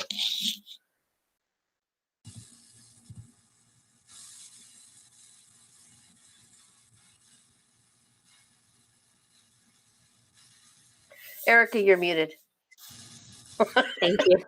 I thought I clicked it. Our next proclamation is our Asian Pacific American Heritage Month, and our presenter is Sheehan Kim. The Hillsboro School District acknowledges that Asian Pacific Americans have lived and worked in Oregon for more than 200 years, contributing to the state's rich history, economy, and culture. The Hillsboro School District knows that Asian Pacific Americans have helped advance our community's prosperity through their contributions to all fields of education, business, the arts, economic development, science, and technology. The Hillsboro School District recognizes that Asian Pacific American history is marked by a struggle for freedom, equality, and justice, prevailing over the adversity of exclusion, persecution, incarceration, and disparities. The Hillsboro School District understands that the vibrant history and diverse cultures of Oregon's Asian Pacific Americans are here to be honored as a central part of our state's history, of our state's story, and shared across all Oregon communities. The Hillsboro School District celebrates that the month of May is nationally recognized as a time to celebrate contributions of Asian Pacific Americans to our society and collective history. The Board of Education of the Hillsboro School District do hereby proclaim the month of May 2020 to be Asian Pacific American Heritage Month. We urge all community members to join us in recognizing the many contributions and achievements of Asian Pacific Americans to the development and prosperity of our community. Thank you.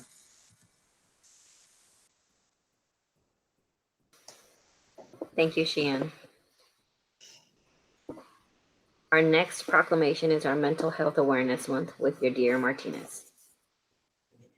The Hillsboro School District acknowledges that mental health is essential to everyone's overall health and well-being. The Hillsboro School District knows that all Americans face challenges in life that can impact their mental health. The Hillsboro School District recognizes that prevention is an effective way to reduce the burden of mental health conditions. The Hillsboro School District understands there are practical tools that all people can use to improve their mental health and increase resiliency. The Hillsboro School District recognizes that each business, school, government agency, healthcare provider, organization, and community member shares the burden of mental health problems and has a responsibility to promote mental wellness and support prevention efforts. The Board of Education of the Hillsboro School District do hereby proclaim the month of May 2020 to be Mental Health Awareness Month. We urge all community members to join us in recognizing Mental Health Awareness Month. Thank you, Yadira. I know at this time, mental health is very, very important for many of us. Our next item that we have is our approval of our agenda. If I can hear a motion. I move that the Board of Directors approve the agenda as printed. Second. It has been moved by Mark and seconded by Yadira. Is there any discussion? All those in favor, please signal by voting in the chat, yes or A.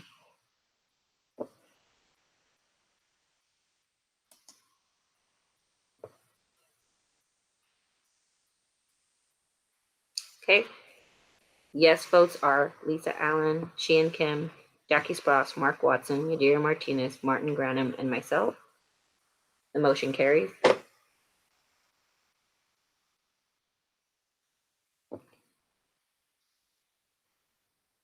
Our next item is audience time. Do we have any? We don't have any at this time. Okay. Our next item on the agenda is our consent agenda, and I will also look for a motion. I move that the Board of Directors approve the items on the consent agenda.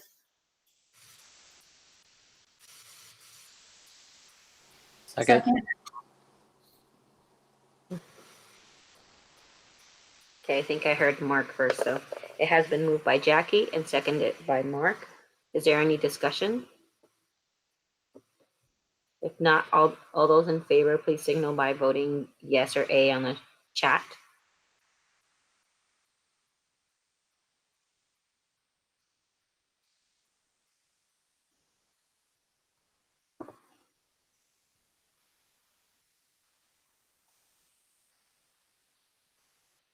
Okay, all our yes votes are Martin Granum, Lisa Allen, Sheehan Kim, Jackie Spross, Mark Watson, Yadira Martinez, and myself. The motion carries.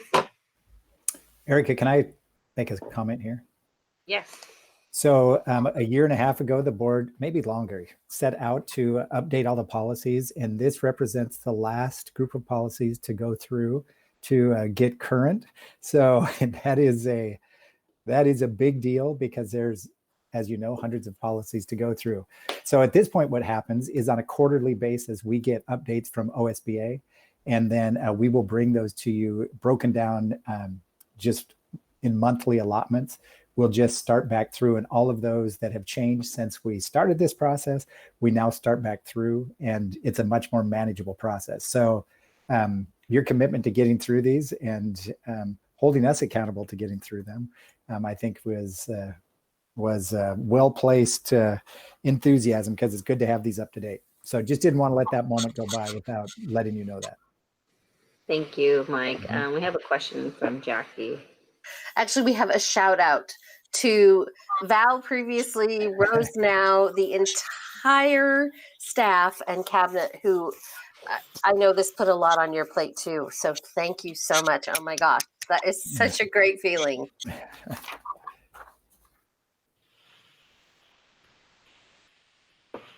Thank you all.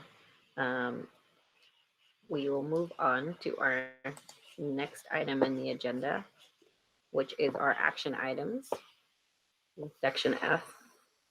And our first one that we have is to declare surplus equipment and authorize recycling of technology with Michelle Morrison. And just for reference, let me see if anybody already has a page on there. I can kind of 192. There you go. Thank you. Thank you, directors. I am presenting the surplus because that typically runs through the business office as we manage the asset inventory. But on this particular program through Green Century Electronics Recycling, I know that if you have any program specific questions about where this computer equipment goes or what happens next, Jordan Beveridge would be the one to respond to those questions. But I'm happy to answer anything I can about declaring surplus property and what that means.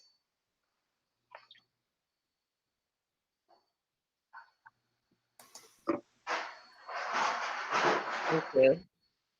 We have a question from Andrew, or intent to speak. Yeah, so it says here that we're recycling 84 Chromebooks, and I know with the ongoing pandemic, we're looking towards distributing Chromebooks, so I was curious as to why we're recycling Chromebooks when, especially at this time, we're looking to distribute Chromebooks to students. We actually have more than enough Chromebooks to distribute out to students without these being involved. These are all ones that are either have expired past their support life cycle with Google or are beyond repair. Sounds good. Thank you. If there are no further questions, I am looking for a motion, which is available on page 193 of our packet.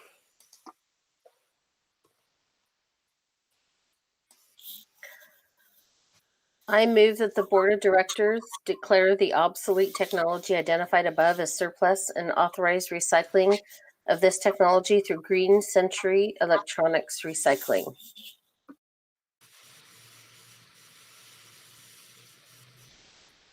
I'll second. Okay, it has been moved by Jackie and seconded by Yadira. Is there any discussion?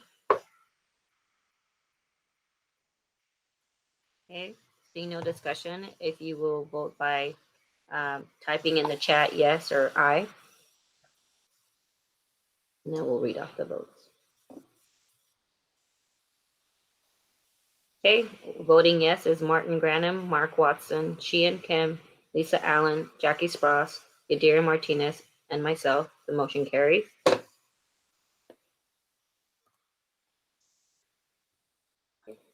Our next item is accept gifts and donations with Michelle again. Thank you. In the month of March, we received 2 donations over $5,000 in value. One from Kroger to the district to be used just in general education. We have a district level donation account that will go into to support different initiatives as they come up. And then we have a donation of $7,733 from Lad Acres PTE to Lad Acres Elementary School to be used for Chromebooks and a Chromebook cart and sound system and miscellaneous equipment. So just a chance to publicly thank these folks for their support of our schools. So I'd ask for a motion. I move that the Board of Directors accept the donation of $5,508.30 from Kroger to the Hillsboro School District to be used for general education, and for the $7,733.60 from Lad Acres to Lad Acres Elementary School.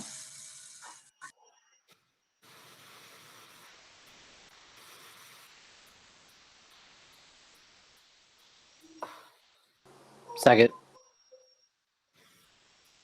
Okay, it's been moved by Sheehan and seconded by Mark. Is there any discussion? Okay, all those in favor, please signal by voting aye or yes in the chat.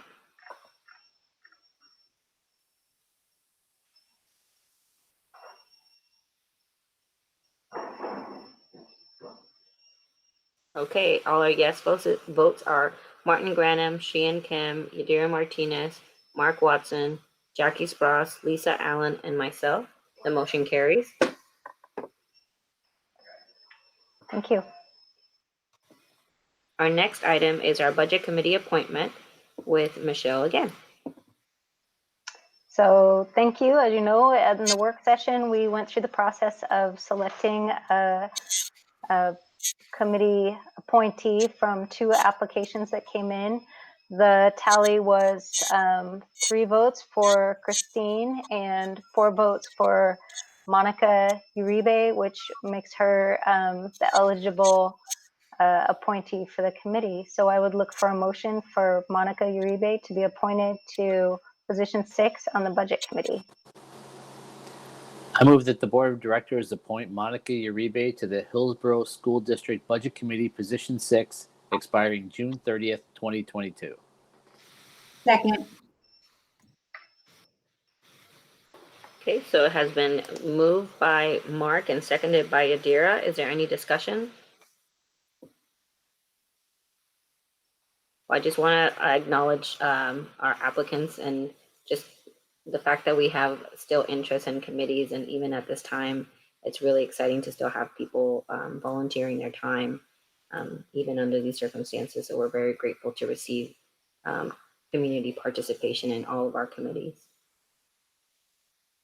Okay, so with that, please, if you would vote by signaling aye or yes in the chat, and then we'll read off the vote.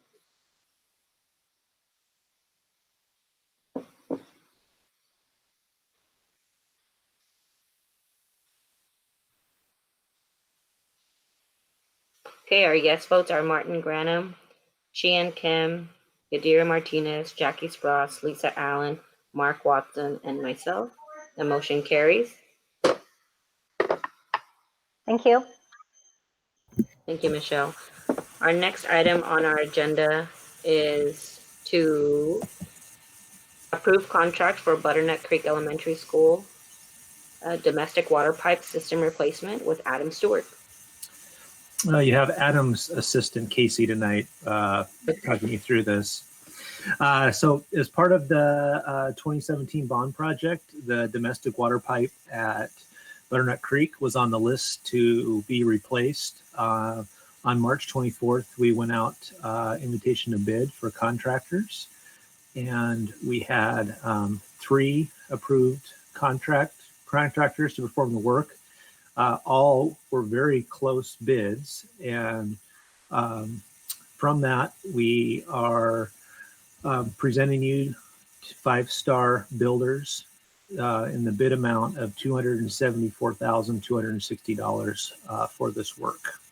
I'm happy to answer any questions that I can.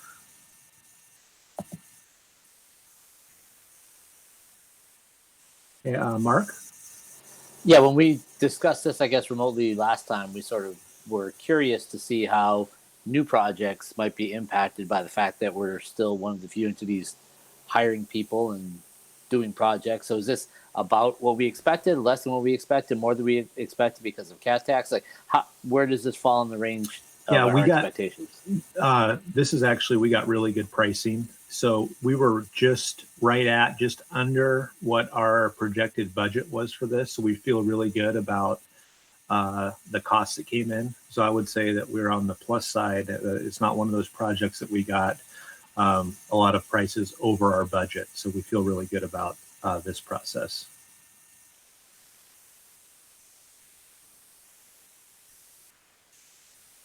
Thank you, Casey. So with that, we are looking for a motion. I can do it. Jackie taught me a trick for my mic. I move that the Board of Directors award the contract for Butternut Creek Elementary School domestic water pipe replacement project to 5-star builders in the amount of $274,260. Second. Okay, so it has been moved by Lisa and seconded by Jackie. Is there any discussion? There's no further discussion. Please signal by saying aye or typing aye or yes in the chat.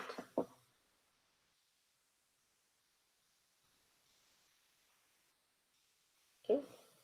Yes votes are Martin Granum, Sheehan Kim, Mark Watson, Lisa Allen, Jackie Spross, Yadira Martinez, and myself.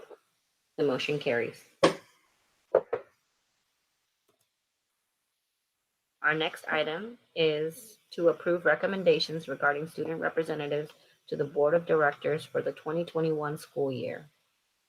And as I mentioned earlier in our work session, we talked about our interviewing committee and the selection of the students. And you see the names there listed. So I'm looking for a motion. I move that the Board of Directors approve the interview team's recommendation that the following students be appointed on June 23rd, 2020 to serve as student representatives to the Board of Directors during the 2020 through 2021 school year. Maya Smith from Century High School, Ilham Akramola from Liberty High School, and Devlin Nill from Liberty High School, member at large.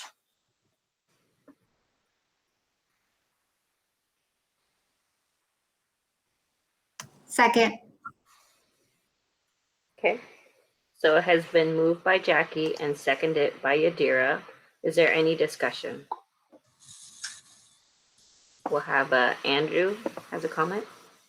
I just wanted to say that all 3 of the recommended students were on our sort of Q&A, our Google Meet, and I think these 3 are going to do really awesome things next year. Thank you, Andrew. Sheehan, you had a comment? I do. I just wanted to add, for those of you who read Devlin Krill's, what do you call it, application, he actually attended HOA for about 5 years that we learned through the interview process. And so I know that we had been looking for an HOA candidate and we didn't have any applications, but I think that Devlin will be an excellent member at large because he has both experience from HOA as well as part-time HOA and Liberty. And right now he is full-time at Liberty, but I think he will bring some critical perspective as a member at large. Thank you, Sheehan. There's also a comment from Lisa Allen. Thank you to the committee for taking the time to interview. Okay, Mark, did you have a question?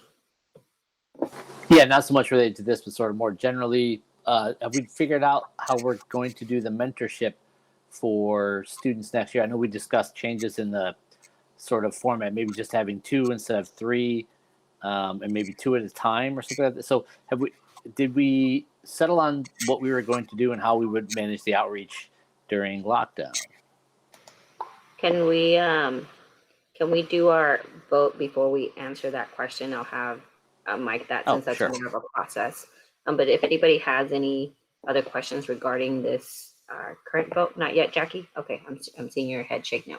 So let's vote first for the appointment. So if you will signal by saying aye or yes in our chats, please. Voting yes is Martin Granum, Sheehan Kim, Mark Watson, Jackie Spross, Yadira Martinez, Lisa Allen, and myself. The motion carries.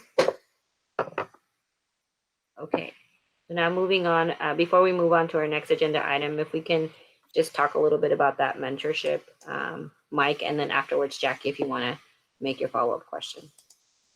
Yeah, so last time we talked about this a couple months ago, my memory's telling me that the view of the board was to reduce the number of mentors so that it was not rotating as quickly. And I'm so happy to pursue that. We really haven't sketched anything out yet, so happy to do that. Would people be interested in more of a semester basis? Does that sound about right?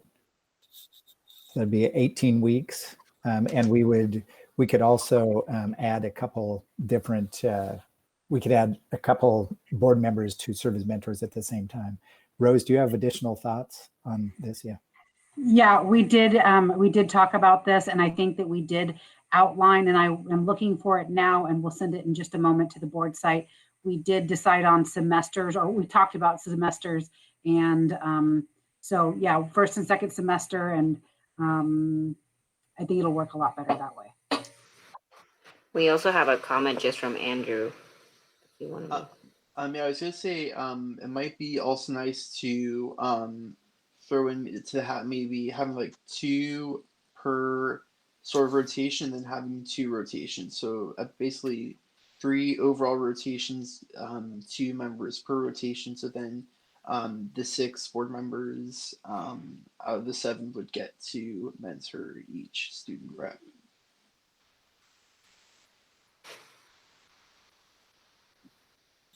I'm going to throw it in. I didn't really have a question. It's more of a comment on this. I do like the 2 mentors at a time.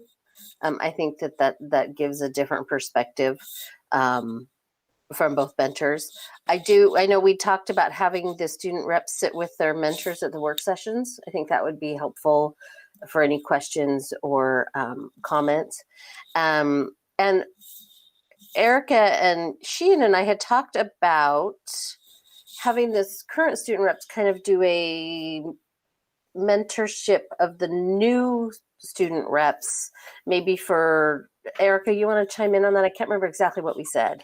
Yeah, it was more like an onboarding of the new student reps to kind of guide them through the process. I think, and you all student reps can correct me if I'm wrong, but that beginning time of you being on the board and when do you speak and how do you speak and your responsibility, like a little bit more of that onboarding, kind of like you did the Zoom call, but now with the ones that actually have been selected so they can ask more detailed questions. I'm seeing head shakes, yes. That sounds like a good idea. Okay.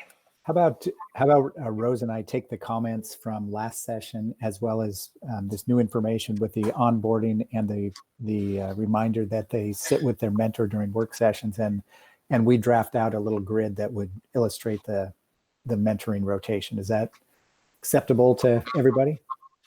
Yeah, I think you got a lot of head nods. That sounds good. Perfect. All right. Thank you, everyone, for that discussion. Our next item on our agenda is to approve the amended calendar 2021 with Connor Williams. Good evening again. So in the work session, we discussed approving the amended calendar to return our calendar to 191-day contract and to delay at this time because of our current economic conditions, the instructional planning days that we had adopted previously. So I would like to request that the board approve the amended calendar for 2021. I move that the Board of Directors approve the amended 2020-2021 calendar. Second. Okay, so it has been moved by Yadira and seconded by Jackie. Is there any discussion? Okay, seeing no discussion, please signal by typing aye or yes in the chat.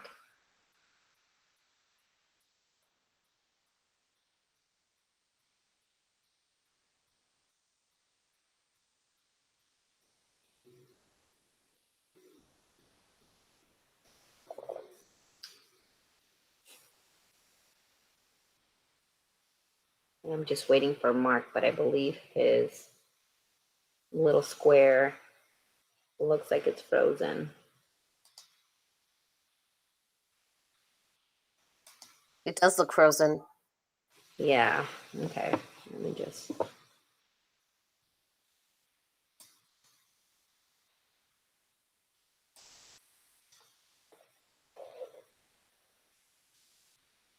Well, thank you.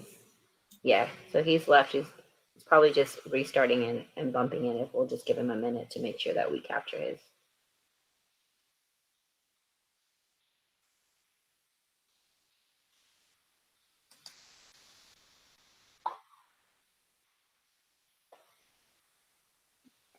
Rose, I did. It's Jackie.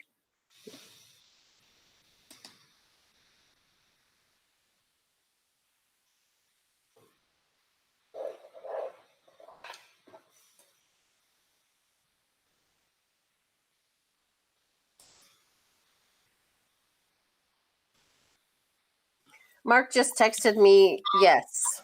I don't know if you need to see it there, but it's right there.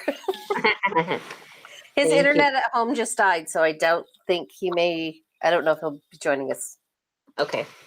Well, we will read all of our yeses. Martin Granum, Yadira Martinez, Sheehan Kim, Jackie Spross, Lisa Allen, Mark Watson via text, and myself. So the motion carries. Thank you. Thank you for all your patience as we navigate our technology. There's Mark back again. Okay, our next item on the agenda is reports and discussions with Michelle Morrison. Thank you. As usual, I put together a narrative just about what's going on in the business office at this time. And I'm just going to take a moment, because we're not running behind on the agenda, to just say how impressed I am with the business office staff and their ability to be flexible and work through this and still maintain all of our business functions that are happening in a secure way. We've had 2 payrolls now that have run fully remotely, banking transactions, kind of working through with other departments to figure out how to manage things like COVID-19 leave and other issues, employee ergonomics, while they're trying to adjust to a new work environment. I just have a phenomenal staff, so I'm shouting out right here. I'm also happy to answer any questions you might have about the financial report. I feel like I can spend some time with you tonight because we're, like I said, not running behind, and this is all good work. I'm excited to talk about it. So happy to answer any questions you might have.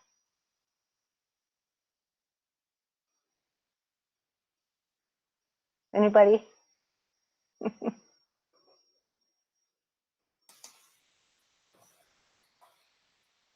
I think everybody's probably saying kudos to you, Michelle, and the office, the business office, for making sure everyone's still getting paid. That's always like one of the biggest things that we want to make sure it's on time and accurate. And we are thankful for our business office continuing to run really efficiently and effectively. And you see all those comments from the chat, Martin. I do. Thank you guys very much. I will pass those on for sure. And I'll read them for the record. Lisa said, thank you, Michelle and team. Martin says, your team is awesome, Michelle. Thank you. Okay, so we're gonna move on to our next item in the agenda, item H, which is information administrative regulation updates. So just a reminder on ARs, these are not something that need to be voted on by the board. These are just informational only. And you can see that there are a number of them here that that we needed to share with you. We do need to share them on a regular basis. They just don't need to be voted on. And so wanted to get these in front of you. And if there are any questions, then the person whose name is next to it, you can either address that to them at this time, or you can get in touch with them later if you've got questions.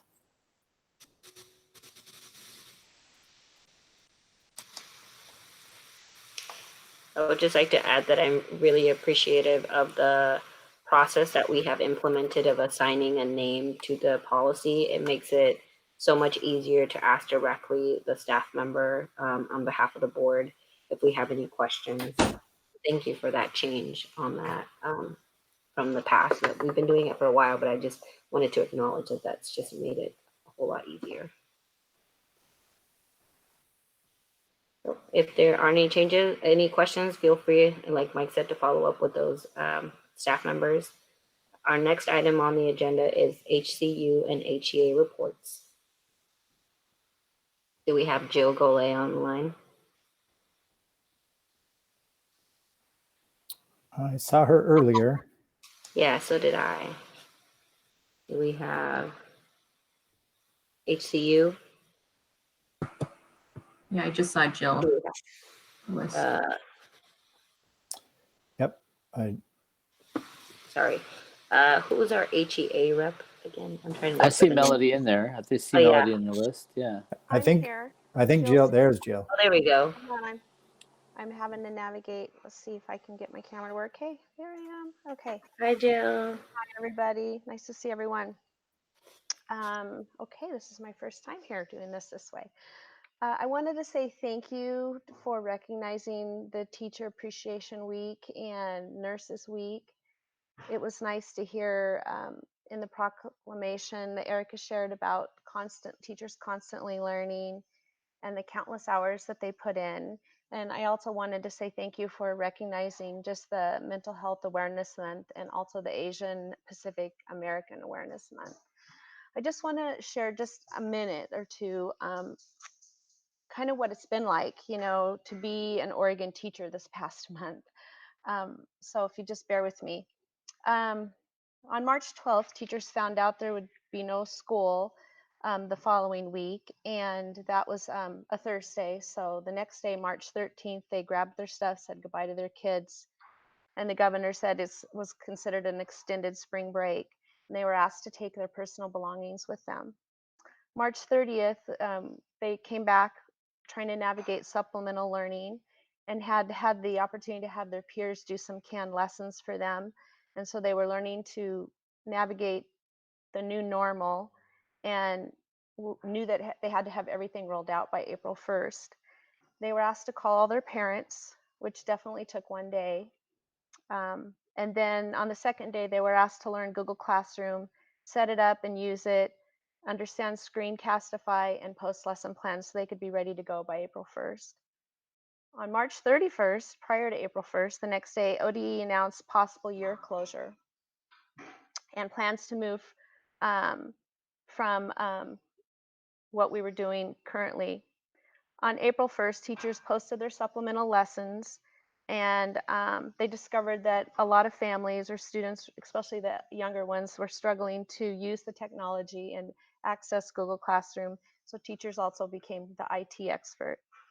On April 6th, teachers were required to have lessons posted, their own lessons that were unique to their classroom. And on April 8th, ODE announced school closures for the rest of the school year, and that Oregon would be moving to online learning. And then teachers were waiting for the ODE clarification around what that would look like. On April 9th, teachers received the HSD online learning supplemental packet, and that was on a Thursday, and they had to be ready to go per ODE by April 13th. And they were required to get everything up and running, and that meant ELA, math, and then strongly encouraged with ELD and content. That was strongly recommended. And then this week, April 24th, guidelines around grading K through 12 came out.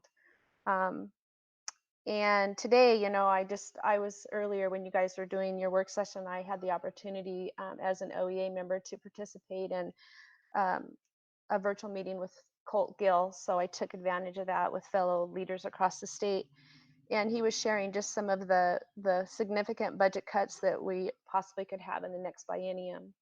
So, you know, teachers, when I go back to thinking about what Erica said at the beginning about constantly learning and putting in the countless hours, you know, Oregon teachers have truly done that. It has really been kind of like just the ground moving from underneath us this past 6 weeks. And I just want to say thank you for giving me the opportunity just to share a little bit about what it's been like. And, you know, teachers are navigating this, but definitely my heart goes out to them, especially with everything they've had to navigate and their new normal.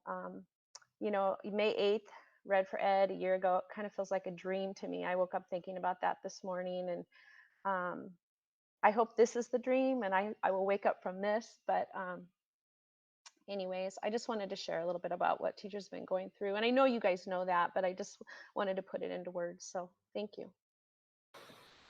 Thank you, Jill. I think it's also just important and when we have these times that our community understands that. And one thing we've also advocated is for just parents and community members to remain flexible and just give grace as we're like learning this process and trying our best to figure it out, provide support, and build those resources that we didn't know we needed right now. So thank you so much for sharing that and painting that picture for our community. Martin Granum also says, thank you for sharing that, Jill. So do we have Melody? Yeah, I'm here. Awesome. Thanks, Melody.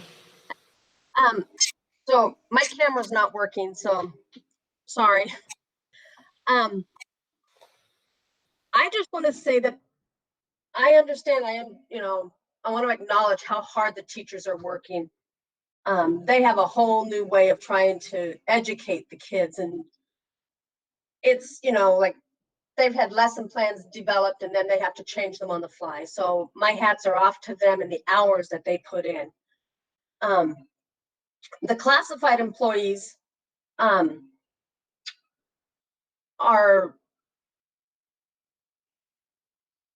they have a unique situation in this whole distant learning, because many of them are not doing the same kind of work that they did while we were in the traditional learning environments.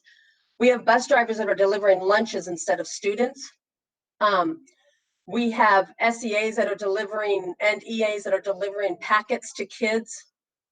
Instead of sitting with the kids and face to face, they're now sitting computers. So the classified, they're trying to get the hours. They've been instructed to get their full contract hours, and they're trying to do that, but it's really difficult to sit at a computer for sometimes up to 7.5 hours to get their PD and get their hours in. But the classified employees are willing to continue to roll up their sleeves and get the job done. And many are willing to take on new tasks, and they've even had to adjust their tasks while they're doing them or on the fly, because it's not working. So let's try it this way. And then they're told, nope, we're going to try it this way. And they're all like, okay. I haven't heard anybody say they keep changing things on me. So they're trying. They're still there. They're still fighting. They're still trying to help the kids. They are telling me, I am hearing that what gets them through this is seeing the kids in the small groups that they do.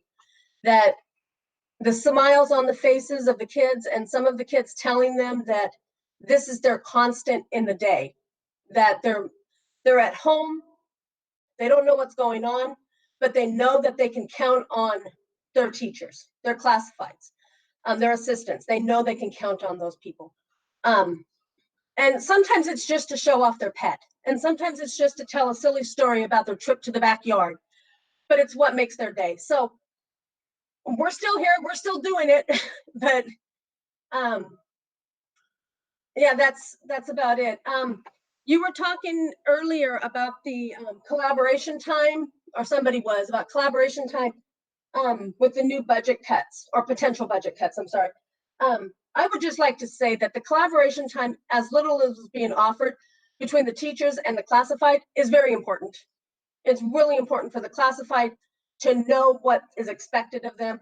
So if there's any way that there could be a district message to the schools about what that should look like, and not leave it up to individual schools, because individual schools, when they have that flexibility, they do it, 40 different ways for 40 different schools. But I would like to see the collaboration time continue, or to still be there between the licensed and the classified, because it's very important for us. So sorry, I probably went over. So Oh, no, you're fine. yeah, thank you. Okay, I'm done. Thank you, Melody. We have a comment here from Mark Watson saying, thanks to all of our classified staff for being flexible and helping where they can. I also think it's important to recognize that, like you were mentioning, in many of these instances where we're having to do distance learning, our classified staff is actually still the district's physical presence in our community when they're delivering meals, or when they're actually showing up at the door delivering packages, and that's still our district presence in our community. So we're really thankful for that they continue to be on the front lines.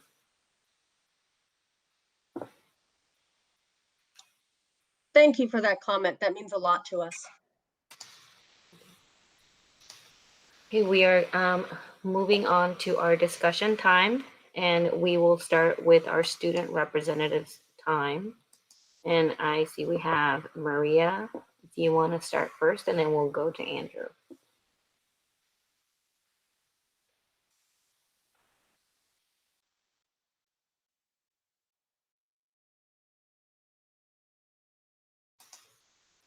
Maria's just unmuting her mic. I can see her.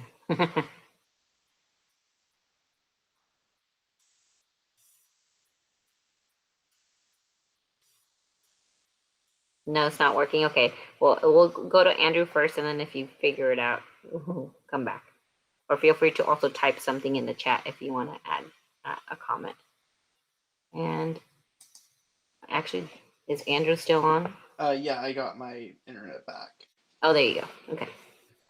So first off, I wanted to also thank our classified staff, as well as our healthcare and essential workers, because they are really what is making our community keep moving. And it's nice being able to go to bed at night knowing that we still have people who are putting themselves out on the front line to make sure that everything is still working properly in our community. So thank you.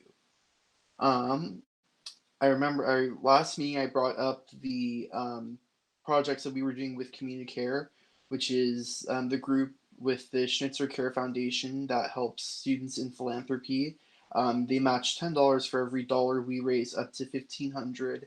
Our grand total was $16,778.62.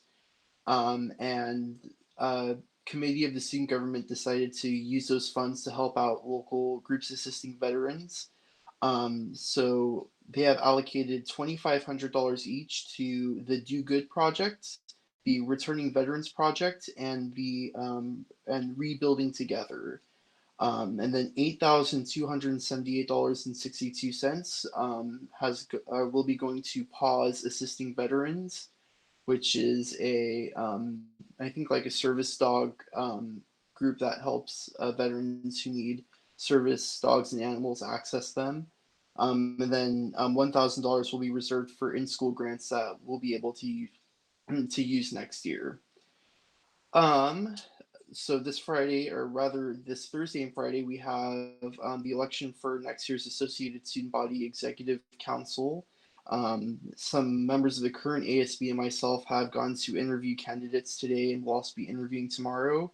And we have 14 candidates running for 9 different positions. So the elections are always exciting. We have elections for ASB and for class cabinets, and it'll be exciting to see who gets voted on and also how the candidates use social media when campaigning.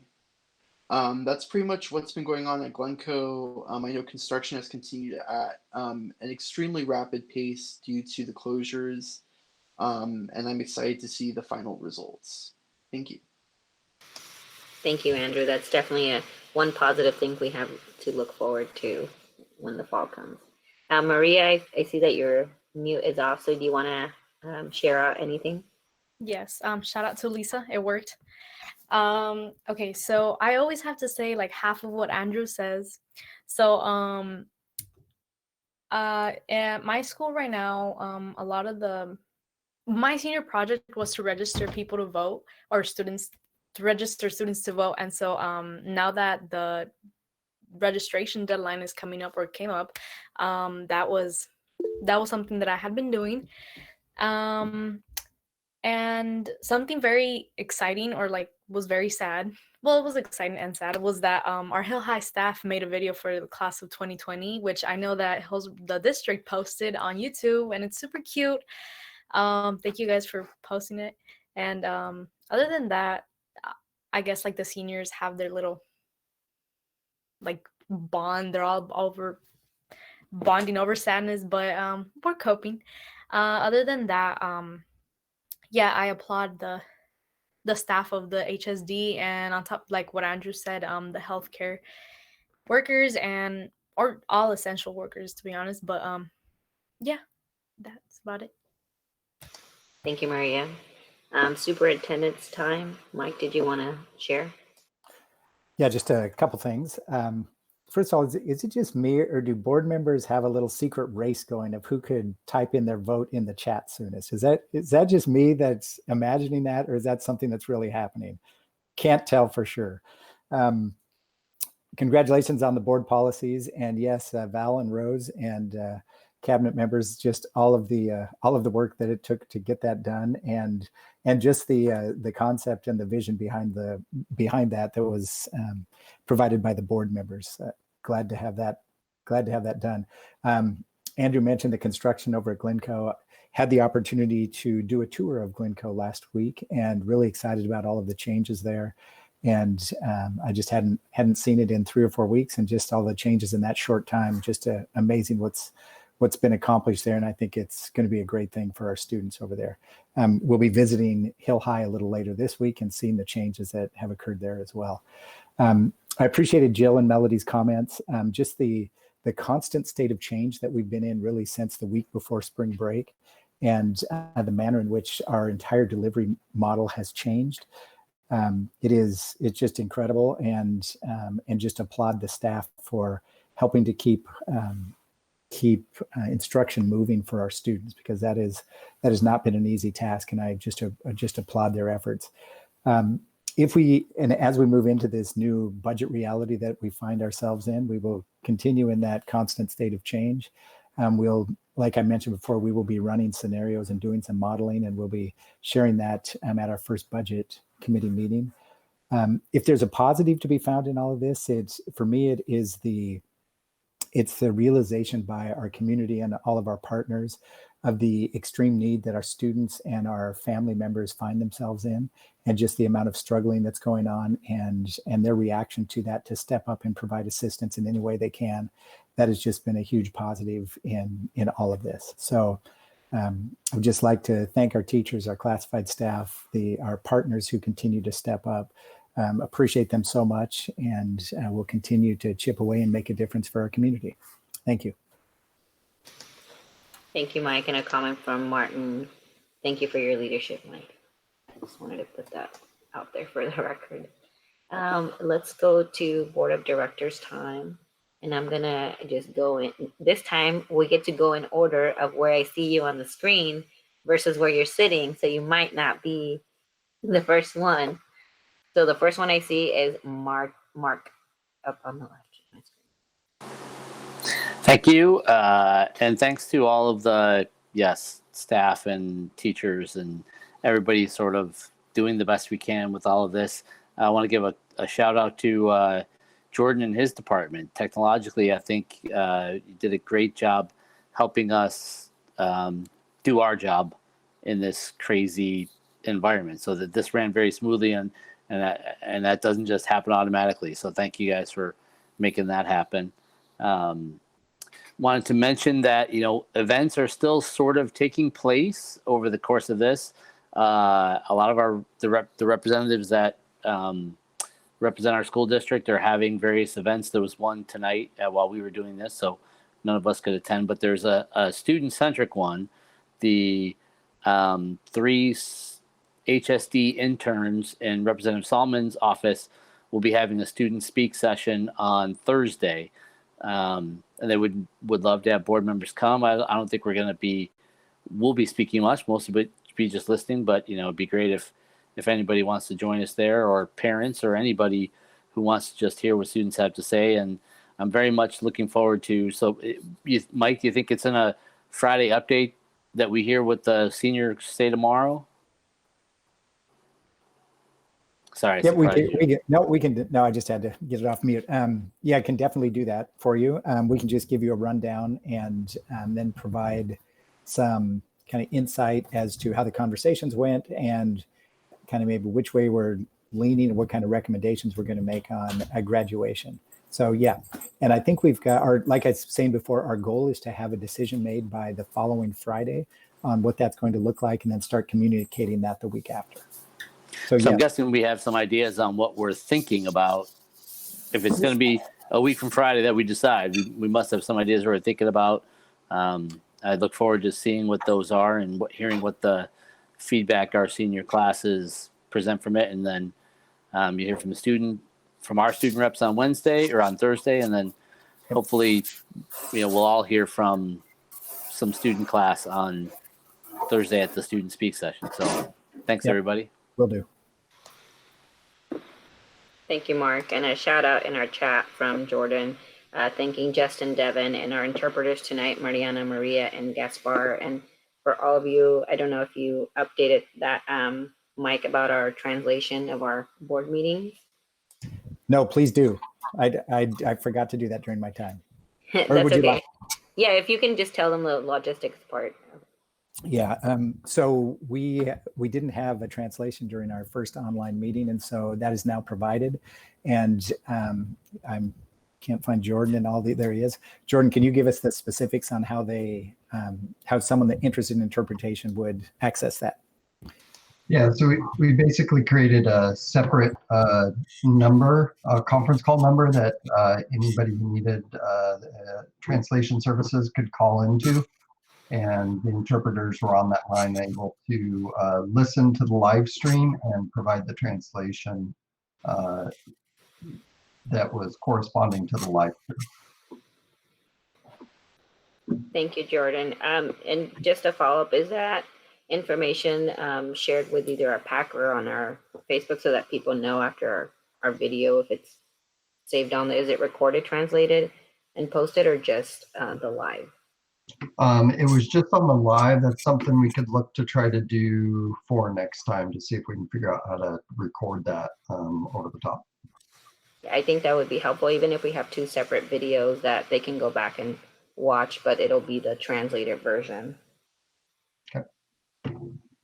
But thank you all. We are all learning how to do this and making sure that we are providing our Spanish speakers and our community the ability to participate and stay engaged, even while we're in this virtual environment.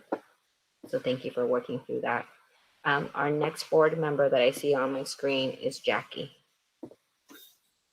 Okay. I just want to say how proud I am to be HSD through this. Jill and Melody hit the nail on the head. Our classified and licensed staff are amazing. Talk about flexibility and thoughtfulness just to make sure that the needs are met of our students. And, you know, a lot of us are working from home, and I like to call it, we're now living at work instead of working at work. And so I just really want to take a minute to encourage everybody to find that life work balance. I know it's hard for me. You know, when you get up and you just walk across the hall to work, it's a totally different beast. I also want to thank Jordan and our technology department. I know how frustrating and difficult it can be when technology doesn't work. And so I appreciate everybody's flexibility and patience while we work through this and figure it out. And if you haven't seen the new video on HSD of what I like to call the Apple video with Mike and Olga and Aaron Carlson from HSF and Mayor Steve Calloway, it really does. I mean, I love it, first of all. And it really shows the strength of our relationship with other partners in our community. And I love it. I am so proud to be on this board and work with this cabinet and work with all of the teachers and the bus drivers who are dropping food off. I mean, everybody's been so flexible and gracious, and I appreciate it greatly.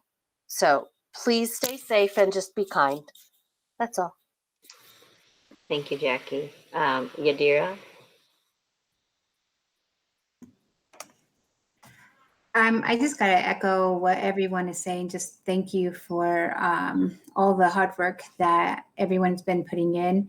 I'm not, you guys all know that I work at Virginia Garcia, and I'm actually right now working at the mobile testing sites that we have, or I should say screening sites. And so I think the talk of reopening has some people thinking that we're kind of over the worst of it, but Washington County still is not. The state as a whole does seem to be going in the right direction, but our county has not really gotten over that hump yet. So just, you know, continuation to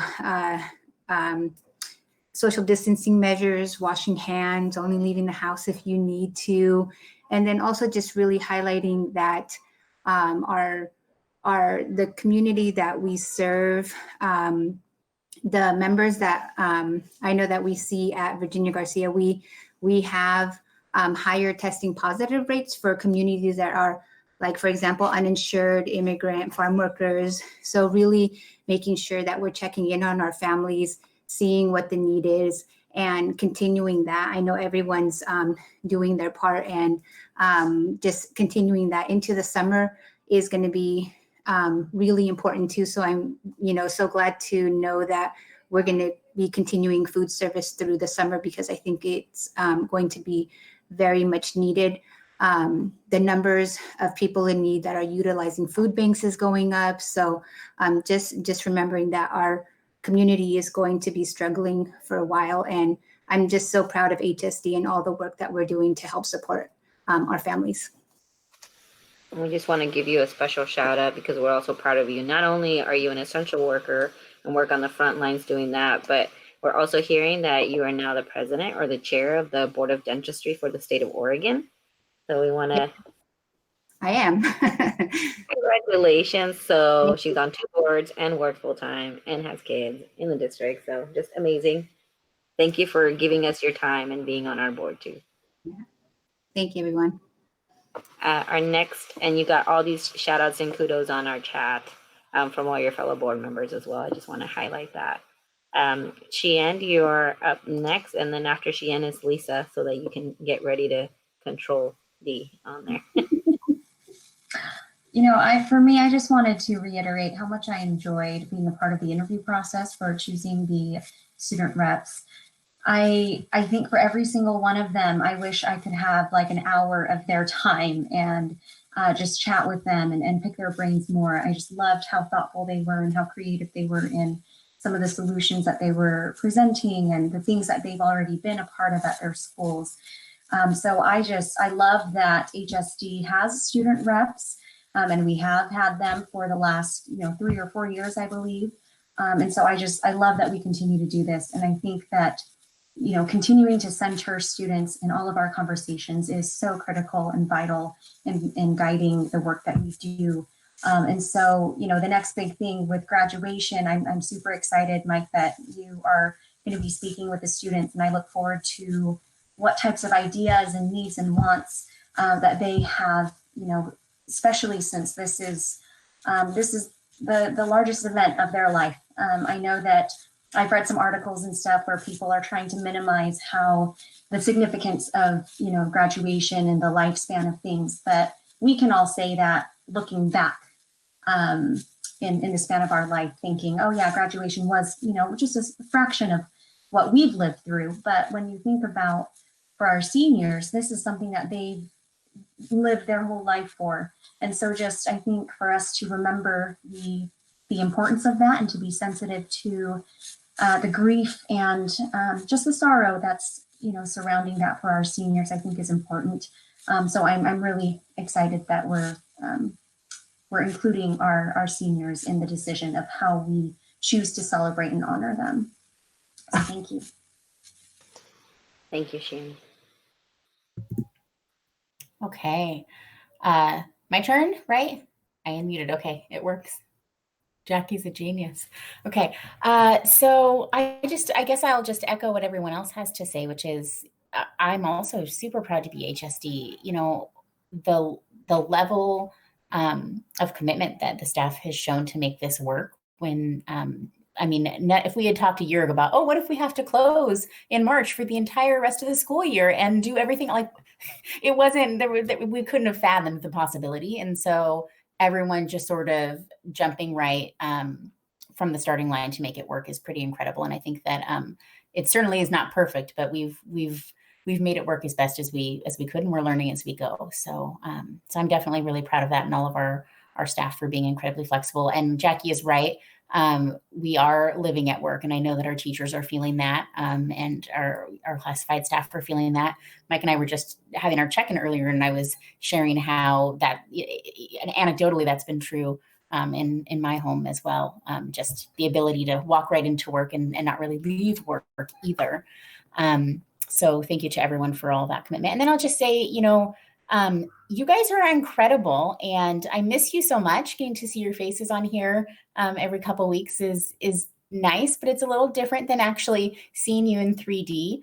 And I appreciate all the time and commitment that you are putting into your board work. I've definitely had to step back my own commitment a little bit these last several months with going back to work and going back to school and working on that piece of my life. But I know that the things that I don't have time to do anymore, you guys are all doing, and I don't have to, and I don't normally feel like that in areas of my life where, oh, it'll be fine if you don't do it. And you all make me feel that way. So, and that's not just for the board, obviously, the cabinet, you guys have it under control too, but just, I love this team, and I appreciate being part of it. So thank you.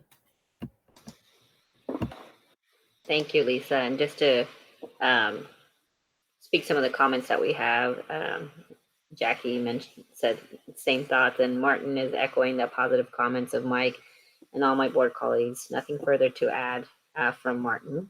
So we will, does that mean you don't have any discussion time? Okay.